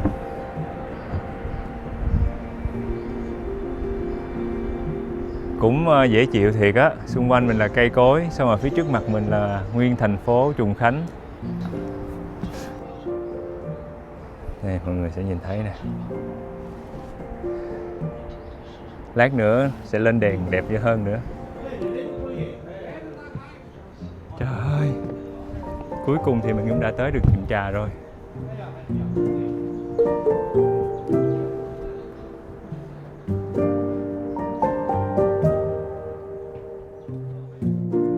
Đây được gọi là núi Nam Sơn ở Trùng Khánh, và phố cổ nằm gọn ở trong cái dãy núi xanh mướt này chính là phố cổ Hoàng Giác Nhã, một trong những địa điểm rất lý tưởng để chúng ta có thể tới đây uống trà và ngắm cảnh. Vì sao ngắm cảnh thì dễ hiểu rồi, tại vì phong cảnh ở đây rất đẹp và nhìn thấy được sự đối lập giữa một thành phố Trùng Khánh rất hiện đại và một cái phố cổ rất là cổ kính giữa cái không gian nhiều cây xanh. Và vì sao lại tới đây uống trà? Vì đơn giản nơi đây có lịch sử lâu đời. Khi những người thương nhân, những người ban khuân vác, người ta vác rất là nhiều đồ nặng đi lên những cái dốc cao để xuyên qua những cái dãy núi này tiến tới cái vùng Vân Nam, Quý Châu, Quảng Tây. Và rồi người ta cảm thấy mệt, quá mệt, người ta dừng lại chỗ này để mà cùng nhau uống trà, ăn lẩu. Đó là lý do mà chỗ này hình thành nên một cái văn hóa uống trà và ngắm cảnh. Vào những cái ngày cuối tuần thì người dân Trùng Khánh tới đây rất là nhiều. Nhưng ngày hôm nay là ngày đầu tuần. Nhân dịp mình không uống được trà ở trong Thập Bát Thê thì mình qua bên đây mình uống trà bù vô cho đỡ buồn. 5.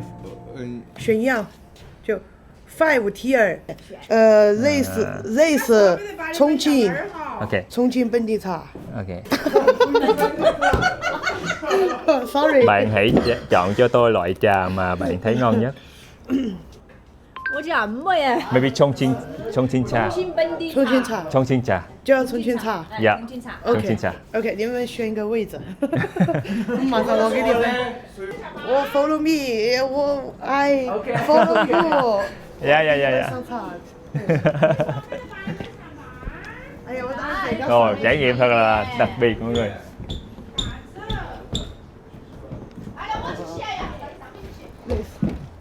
Dạ.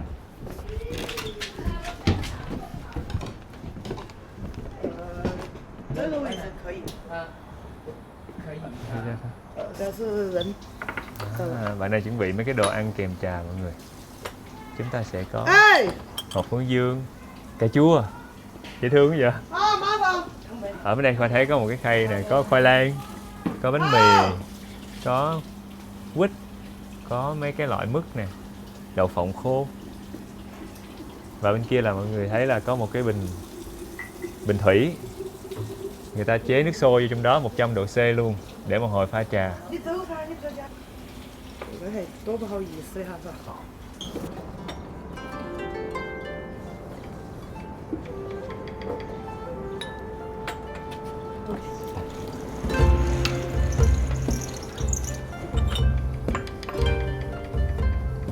À.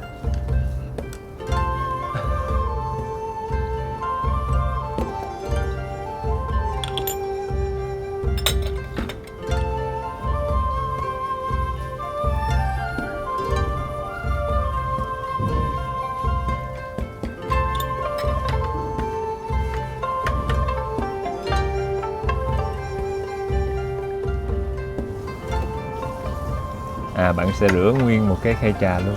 Cách pha trà thì chắc cũng giống như là ở Việt Nam mình thôi. Coi mấy cô chú ở nhà lớn lớn mà hay pha trà đó thì cũng tương tự. Cái nước đầu tiên của trà sẽ đổ vỏ đi và dùng để rửa ấm, rửa ly. Còn cái nước thứ hai bắt đầu chế vào trong cái bình trà này.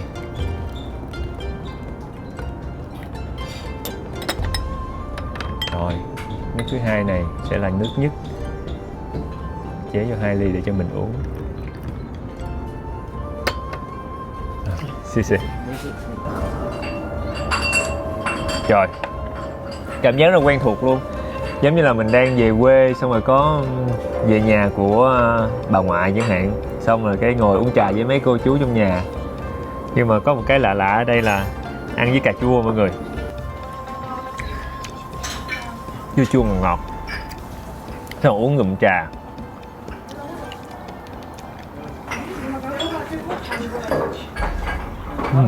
Nó cũng hợp lắm nha. Hôm nào mọi người thử ăn cà chua rồi uống trà giống khoai thử. Bây giờ thì thành phố bắt đầu lên đèn dần dần. Phía bên kia cây cầu kia nó sáng đèn trước rồi mọi người. Có 2 khung giờ, 7 giờ tối và 7 giờ rưỡi tối. Tùy theo mùa nữa, có những cái mùa mà trời lặn sớm á, thì 6 giờ rưỡi tối là người ta đã lên đèn rồi.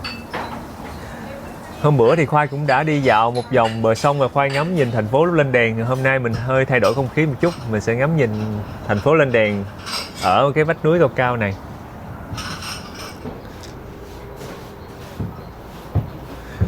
Khoai quyết tâm là mình phải đi lên trên lầu để tìm hiểu coi cái view trên đây ra sao, có khác gì ở dưới. Trên đây thì không có một khách nào luôn.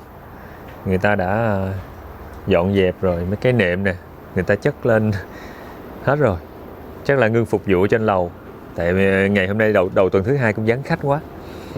Nhưng mà có một cái điều rất là đặc biệt là ở trên lầu là view đẹp lắm mọi người. Bây giờ thì mưa đang lâm râm. Nhưng mà nếu mà mình được ngồi ngay chỗ này nha, mọi người sẽ tưởng tượng mình có một cái bàn ở đây, mình ngồi uống trà và mình được ngắm ở góc này.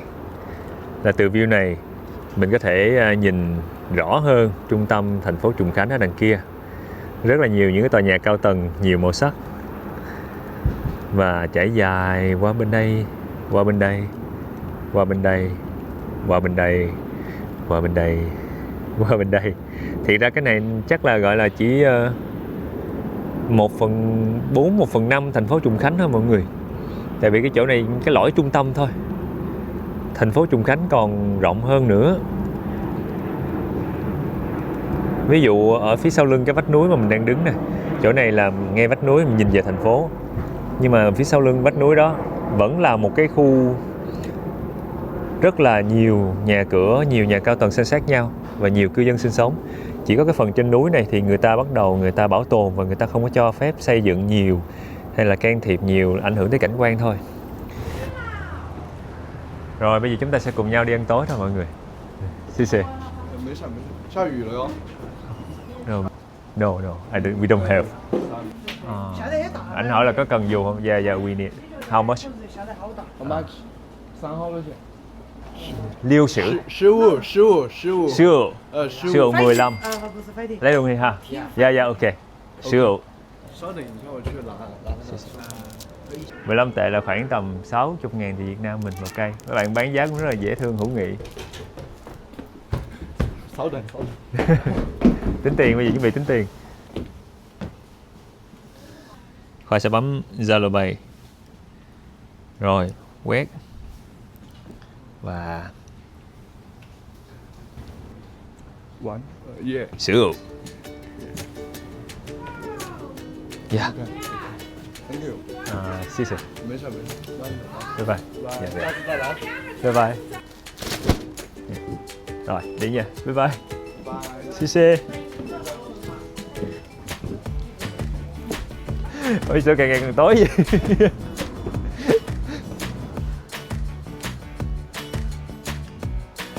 Rồi, Su quay lại đứng yên nè. Đứng yên nhìn chằm chằm, trợn mắt lên. Và đây tới cái phần mà Khoai thích nhất trong ngày hôm nay, đó chính là ăn lẩu Trùng Khánh.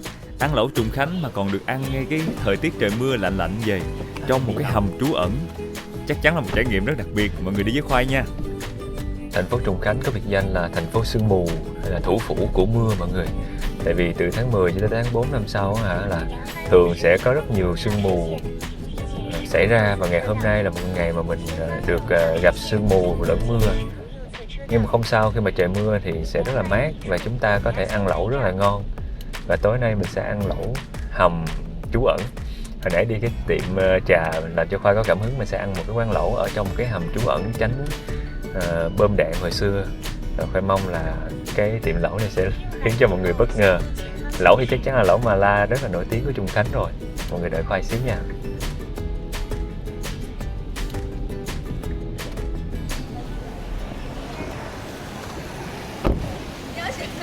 Và quán lẩu hầm trú ẩn của chúng ta nằm ngay bên cạnh mọi người.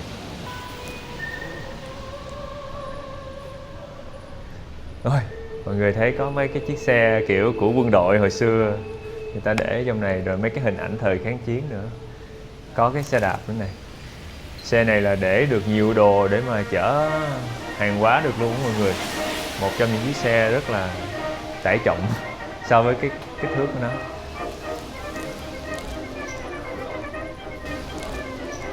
Gì?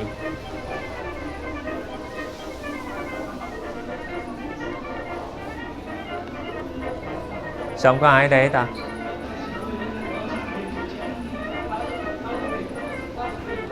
Cái hầm trú ẩn này mọi người nó sâu lắm, nó dài tuốt dưới đó luôn. Và nó có nhiều nhánh hầm khác nhau nữa.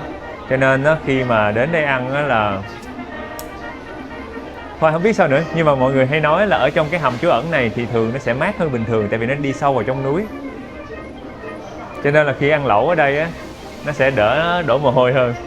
Nhưng mà không thấy ai ở ngoài này để dẫn mình đi hết ta. Chắc ngồi đợi xíu sao. Rồi người ta ra rồi người ta dẫn mình đi. Hình như đây là cái sơ đồ của hầm hết ta.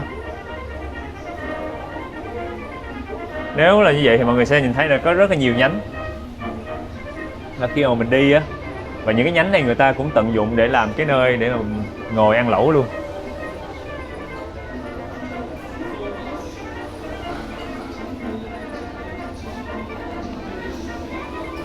Coi hình ảnh hồi xưa người ta thi công cái hầm này xuống chỉ bằng sức người thôi, rồi lấy mấy cái búa đồ đập đá ra, rồi rinh nè, mấy cái chú bang nè mọi người. Mấy chú này có cái cây tre thôi, gác qua xong rồi rinh đi, giống như cái quăng gánh ở Việt Nam mình vậy đó. Bản trong cái menu tiếng Anh. Rồi, có tiếng Anh như vậy là khỏe mọi người, chứ không phải xài phần mềm dịch.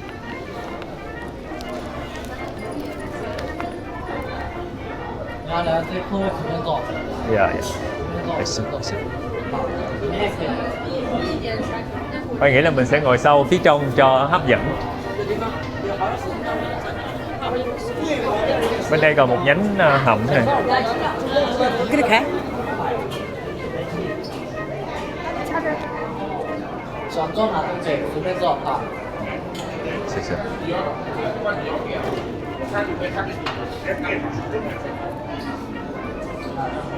Wow.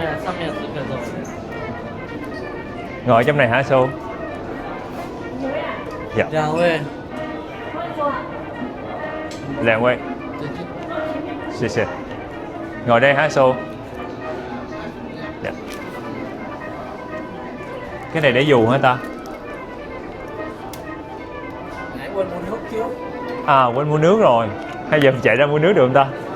Ở mấy quán lẩu bên đây có một cái rất là hay mọi người, là mình có thể mua nước bên ngoài mình đem vô mình uống. Mình muốn thích nước chai bự chai nhỏ gì cũng được hết, không nhất thiết phải mua nước ở trong quán lẩu này. Anh ngồi bên đây cho, xong ngồi bên kia đi.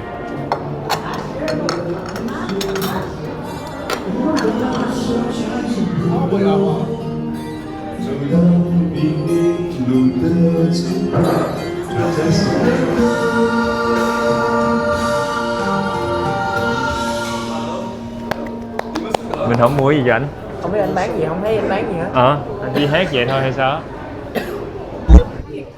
Khoai đang chạy đi mua nước mọi người. Ở trong đây không có cái loại nước mà Khoai thích uống, nên là tranh thủ chạy đi mua, rồi chạy vô ăn lẩu. Su thì đang phụ trách ở trong đó để mà nhận order đồ ăn.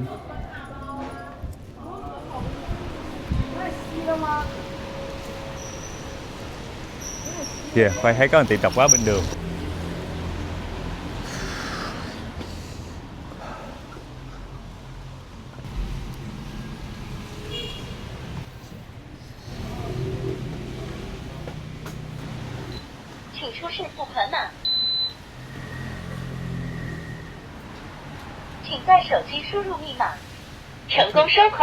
Xin xin. Rồi bây giờ chúng ta sẽ cùng nhau cầm chiến lợi phẩm của mình đi vô trong hầm trú ẩn trở lại để cùng nhau ăn món lẩu thiệt nóng hổi. Khoai sẽ quay lại một lần từ đầu tới cuối quán lẩu để mọi người coi thử cái cảm giác cái đường hầm này nó dài dữ lắm, dài luôn. Và quán lẩu này cũng rất là nhiều bàn. Những cái lúc mà cuối tuần hay những ngày lễ thì nơi đây đông khách hầu như là không còn bàn để ngồi luôn. Nhưng mà bữa nay thì Khoai đi ngay ngày đầu tuần mà cũng không phải dịp lễ gì hết, nên là khách cũng không có nhiều. Thành ra là mấy anh em vô là có bàn ngồi, mà ngồi thoải mái muốn ngồi đâu cũng được. Ở đây thì hơn là bạn nhân viên có cho Khoai một cái menu tiếng Anh mọi người. Mấy món ăn ở trong đây thì giá cũng từ 10 cho tới 15, 20, 30, thậm chí là 40 tệ cho một món. Nước lẩu thì ở đây sẽ có cái loại nồi bình thường nè là 38, hoặc là cái loại mà double là 2 ngăn. Mấy cái loại rau và nấm thì rẻ nhất tầm 3, 4, 5, 6, 10 tệ cho một món. Khoai thích nhất là ăn lá sách bò, rồi lá sách thiên tần, hoặc là ruột vịt, rồi huyết vịt, rồi thịt bò. Đó là mấy cái mà Khoai hay đem đi nhúng trong lẩu ở Trùng Khánh. Rồi, xì. Ở đây có mấy cô bán hàng rong cũng hay vô để mà mời khách mua. Cũng tương tự giống như là bên mình lâu lâu có mấy cô chú bán đồ ăn vặt nè, hoặc là vé số. Thì Khoai thấy một cái rất là hay ở Trung Quốc là dù là mọi người sẽ thấy thành phố Trùng Khánh phát triển rất là vượt bậc và nhìn rất là những tòa nhà cao tầng và đường xá hạ tầng rất là phát triển, nhưng mà người ta vẫn không có quá làm gắt gao cấm những cái cô chú bán hàng rong này. Thiệt ra mình cũng không biết nói sao nữa mọi người. Tất nhiên là có nhiều người sẽ nói là những cái việc bán hàng rong là mất mỹ quan đô thị, nhưng mà với Khoai thì Khoai cảm giác là đó cũng là một cái kỷ niệm, một cái ký ức của mình từ nhỏ tới lớn, và mình thấy những cái điều đó cũng không có quá ảnh hưởng gì tới cuộc sống của mình hết. Xì. Wow. Một bên là cái lẩu cay truyền thống của Trùng Khánh, một bên là lẩu cà chua mọi người. Ở trong đây cái vị tê sẽ tới từ xuyên tiêu và vị cay tới từ ớt, quế, hồi, thảo quả, gừng, tỏi để mà tạo thêm cái độ ấm ở trong đây, kích thích tiêu hóa. Ở trong đây người ta còn có thêm cả tương đậu nữa để tạo cái vị mặn và cái vị đậm đà. Bà có lên dốc được không em? Hình như cái đó của mình á. Rồi, bà không có chế độ lên dốc rồi. Xì. Ôi, cái này ngon nè. Mọi người, đây là lòng bò. Lòng bò tươi, ở phía dưới là nước đá. Xì. Lá sách thiên tần. Trời ơi, hấp dẫn quá. Tàu hủ ki, nấm, bí đao, ăn chó mát mọi người ơi. Ăn cái lẩu này nóng nhiều lắm. Lá sách bò đen. Trời ơi, nhiều ý vậy. Chết tôi rồi. Cái này là cái ruột ngỗng hay là ruột vịt đây mà bự vậy? Bự lắm mọi người. Chết rồi. Sao cái nào cũng bự hết vậy Xu? Hôm bữa Khoai ăn ở cái tiệm kia, Khoai nhớ là kêu một lần, phần ra nó cô không bự tới mức như vậy. Chết rồi. Cái này là cật heo mọi người. Đây là ruột vịt. Khoai nghĩ đây là ruột ngỗng nè. Ruột ngỗng thì nó bự hơn, ruột vịt nó nhỏ hơn. Chào mừng mọi người đến với cái mâm đồ ăn của Khoai. Khoai tắt bếp xíu cho nó đỡ khói rồi mình giới thiệu sơ về cái này. Đây là bắp cải, bí đao, lá sách bò đen nha. Ở đây là ruột vịt có một cái trứng cút đập lên trên, tàu hủ ki, lá sách thiên tần. Trời, cái này nhìn hấp dẫn, nhìn vậy chứ giòn lắm mọi người. Hồi nãy có ruột vịt rồi thì chúng ta còn có ruột ngỗng. Này là thịt bò đông lạnh mọi người. Đông lạnh xong người ta cắt mỏng lên, người ta xếp lên trên nước đá thôi. Còn bên này tôm người ta quết ra, người ta để vô 2 cống tre vậy. Đây chính là cật heo. Một cái miếng cật heo 1, 2, 3, 4, 5, 6, 7, 8, 9 1, 2, 3, 4, 5, 6, 7, 8, 9 9 miếng cật heo. Khoai cảm giác như là người Trung Quốc họ thích cái số 9 hơn á. Nên thường mấy cái đồ ăn á, ít khi mà nó chẳng 10 mà Khoai thấy toàn là lẻ 99 không à. Nấm, lá sách đen nữa, cũng bự chảng luôn. Rồi đây là một cái dĩa mì. Hết rồi mọi người. Và trước khi ăn thì chúng ta sẽ tự làm nước chấm. Một quầy nước chấm cơ bản trong cái lẩu Trùng Khánh thì thường sẽ có tỏi nè, xong rồi ngò rí. Ai muốn ăn ít ăn nhiều gì bỏ vô tùy ý. Khoai bỏ vô trong đây thêm hành lá sống nữa. Rồi có cải chua, có ớt. Và đặc biệt có một cái mà Khoai rất thích ở đây, đó chính là rễ của cái rau diếp cá. Diếp cá bên đây người ta ăn rễ nhiều hơn ăn lá mọi người. Khoai múc cái này nhiều nhiều, nó chua chua thơm thơm, ăn nó kích thích vị giác dữ lắm luôn. Và sau cái này nữa thì mọi người có thể nêm vô trong đây là có thể dầu hào nè, hoặc nước tương, hoặc là giấm. Và có một loại nước chấm mà Khoai thấy ở đây người ta ăn nữa, đó chính là dầu mè mọi người. Nhưng mà Khoai thích cái vị chua chua ngọt ngọt hơn, nên là Khoai quyết định là pha nước tương, giấm với xíu đường. Trong cái quầy này thì người ta cũng có luôn cơm. Mọi người nếu mà ăn cơm nhiều á, ra đây lấy cũng miễn phí luôn. Thường thì Khoai thấy mấy cái quán bên đây người ta hay miễn phí cơm lắm. Vậy là xong phần nước chấm, mời bà con cô bác mình vô cái bữa ăn lẩu nha. Khoai sẽ ăn cái lá sách bò đen trước nha mọi người. Ở phía dưới là người ta có một cái tô đá, người ta để lá sách ở trên, cho nên là nhìn nó nhiều chứ thật ra nó cũng không nhiều đâu, một nét à. Và đây là một trong những phần mà Khoai thích nhất khi mà ăn ở lẩu này. Khi mà lửa sôi rồi thì mình cứ nhúng vô thôi, nhúng vô và mình đếm từ 1 cho tới 10, 12, 15 tùy mình, nhưng mà đừng có nhúng lâu quá nó sẽ bị dai, nó teo mất, nó không còn ngon nữa. Khoai nghĩ là lửa chưa đủ lớn.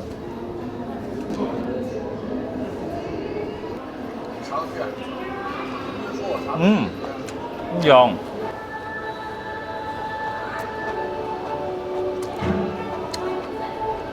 Ồ, nó cay mọi người, xong rồi nó có vị tê tê nữa.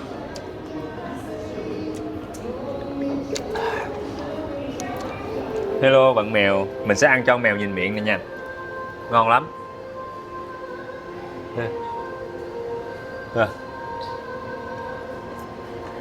Giòn lắm.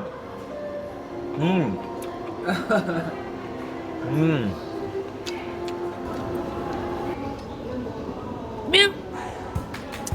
Nhau. Miau. Ăn gì mà nước tổng với con? Miau. Và đây chính là cái ruột ngỗng dè thòn. Cái này mấy bạn nói với Khoai là chỉ nhúng 8 đến 10 giây thôi. 1 2 3 4 5 6 7 8, thêm 2 giây để cho chắc, 9 10, rồi dỡ lên. Nó vừa co lại thôi. Rồi mình lại chấm vô cái nước giấm chua ngọt của mình.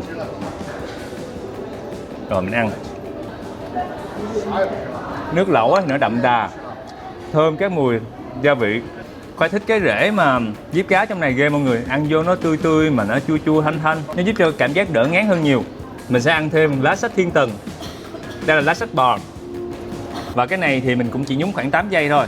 Trời ơi, nồi lẩu sôi sùng sục. Cái món lẩu này được ra đời cũng một phần bắt nguồn từ các chú mà làm nghề ban. Những cái chú mà khuân vác hồi sáng giờ mà Khoai nói đó. Khi mà những chú đó làm nghề ở cảng thì chú cần một cái món ăn nào đó mà nó ấm nóng, cay, nồng để mà mình có thể giữ được thân nhiệt ở cái khí hậu mà ẩm lạnh, ẩm ướt ở Trùng Khánh. Nhưng mà thu nhập các chú thì không quá cao, cho nên là các chú mới tận dụng những cái đồ giống như nội tạng nè, lòng nè, lá sách bò nè, hoặc là cật nè. Những cái đồ nội tạng đó nó sẽ giá rẻ. Rồi mấy chú nấu một cái nồi nước dầu với lại các cái loại gia vị mala, và các chú nhúng những cái nội tạng đó vô và ăn. Dần dần cái món ăn đó trở nên phổ biến và nó trở thành một cái món đặc sản của Trùng Khánh. Thật ra để phổ biến những cái món ăn đó nó cũng không phải là quá khó khăn đối với cái thời đó, tại vì rất nhiều người làm cái công việc đó. Có thời kỳ người ta thống kê tới 200 mấy ngàn, gần 300 ngàn người. Và mọi người thử tưởng tượng một cái món ăn mà phổ biến trong khoảng mấy trăm ngàn người, dần dần nó lan ra cả thành phố và cả Trung Quốc, và bây giờ là nổi tiếng cả thế giới luôn.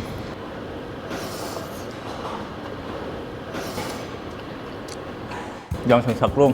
Cái vị mặn đậm đà của cái tương đậu nó sẽ bao quanh lưỡi của mình và thơm các cái mùi gia vị. Cái xuyên tiêu nó sẽ làm tê dần cái đầu lưỡi và nó lấn át dần cái vị cay. Và khi lưỡi mình bị tê á, tê rồi. Và khi lưỡi mình bị tê á, nó sẽ cảm giác hơi chua chua nhẹ cái lưỡi. Cật heo người ta cắt mỏng vậy rồi nè, người ta để lên trên miếng tre, xong cũng ướp đá xung quanh cho nó tươi lâu. Trời, mỏng lắm mà người ta làm sạch lắm rồi. Mọi người có để ý không? Hai cái nồi lẩu lúc nào cái nồi lẩu cay tê nó cũng sôi nhiều hơn. Đố mọi người vì sao?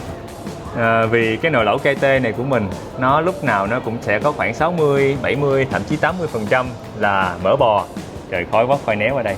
Mỡ bò là một trong những cái chất dẫn Thứ nhất là để chiết xuất được cái vị tê, thứ hai là chiết xuất được cái vị cay và các cái mùi hương của những cái gia vị ở trong này. Cái mỡ bò ở trên mặt như vậy mà chỉ có một xíu nước ở phía dưới thôi, cho nên á, cái nồi lẩu này nó rất là dễ sôi hơn so với bình thường.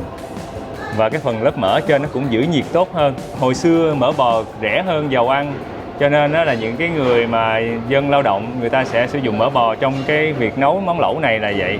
Gan nè, lòng nè, rồi lá sách nè, cật nè, hồi xưa là rẻ mọi người. Nhưng mà bây giờ Khoa thấy khi mà những cái món ăn này phổ biến và cái cách chế biến của những cái món nội tạng đó nó trở nên nhiều và hấp dẫn hơn á, thì mấy cái đồ nội tạng nhiều khi nó còn mắc hơn những cái đồ thịt bình thường nữa. Thôi mọi người ăn cật với Khoa nha. Sau khi mà trụng xong thì nó mỏng lét nha mọi người. Rồi mình gắp một xíu rễ của diếp cá.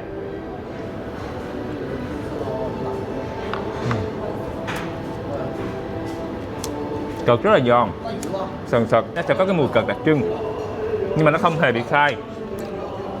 Khi mà người ta làm sạch kỹ và khi mà mình nhúng ở trong cái nước lẩu cay tê này, cái mùi của những gia vị nó át bớt. Thì mọi người sẽ thấy đây là bò đông lạnh và người ta đã cắt bằng máy ra những cái miếng mỏng mỏng như vậy. Mình chỉ cần lướt bò vài giây cho nó tái là mình ăn được rồi. Rồi bây giờ là xong. Mọi người sẽ thấy miếng bò của Khoai nó hơi chín rồi nè.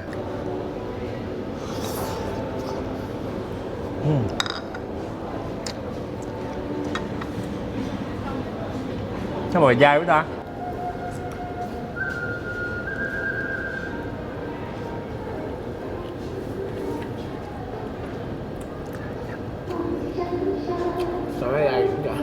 Dai nhách đúng không? Dai quá làm mình nhai mỏi miệng luôn rồi. Phải nó dai giòn cũng đỡ, dai nhách luôn. Và khi đi ăn lẩu Trùng Khánh, mọi người đừng có quên kêu huyết dịch nha. Huyết dịch tươi hoặc huyết dịch người ta luộc sẵn rồi, mình đổ vào trong cái lẩu mà la này nó đều ngon. Rồi mình kêu luôn cái tôm băm mà người ta để trong cái ống tre ống trúc này nè, sực sực giòn giòn, mà tôm tươi nữa là ăn ngon bá cháy luôn. Mà cũng tùy tiệm nha mọi người. Cô cho đá mọi người. Cô dễ thương quá. Dạ. Cho nó ăn cái cô đừng có bắt nó đi. Dạ, cho nó bắt hả? Bye bye. Vậy là xong mọi người. Cuối cùng chúng ta đã hoàn thành bữa tối trong một cái hầm trú ẩn từ cái thời kháng chiến chống Nhật của người Trung Quốc. Quá no nê, chúng ta sẽ cùng nhau đi về lại khách sạn. Và trời bên ngoài vẫn ướt mưa, đang mưa luôn. Trời ơi, ở bên ngoài nó lạnh. Người ta nói là ở trong hầm trú ẩn này là nhiệt độ sẽ mát để mà mình có thể ăn lẩu rất là phù hợp. Nhưng không, ở trong đây người ta ăn lẩu quá nhiều tới nỗi nguyên cái hầm này nó toàn mùi lẩu và nó cũng nóng luôn mọi người. Giờ thì Khoai sẽ về nhà để mà tắm một bữa thiệt đã, xong rồi mình sẽ ngủ sớm. Cảm ơn bà con cô bác mình đã coi tới đây. Hẹn gặp lại mọi người ở tập sau nha. Và nếu có gì chưa thích nhớ bình luận ở dưới, Khoai sẽ đọc liền. Và rất cảm ơn nhãn hàng Zalo Bay đã đồng hành cùng Khoai trong hành trình Trung Quốc này. Hẹn gặp lại bà con cô bác mình ở hành trình tiếp theo nha.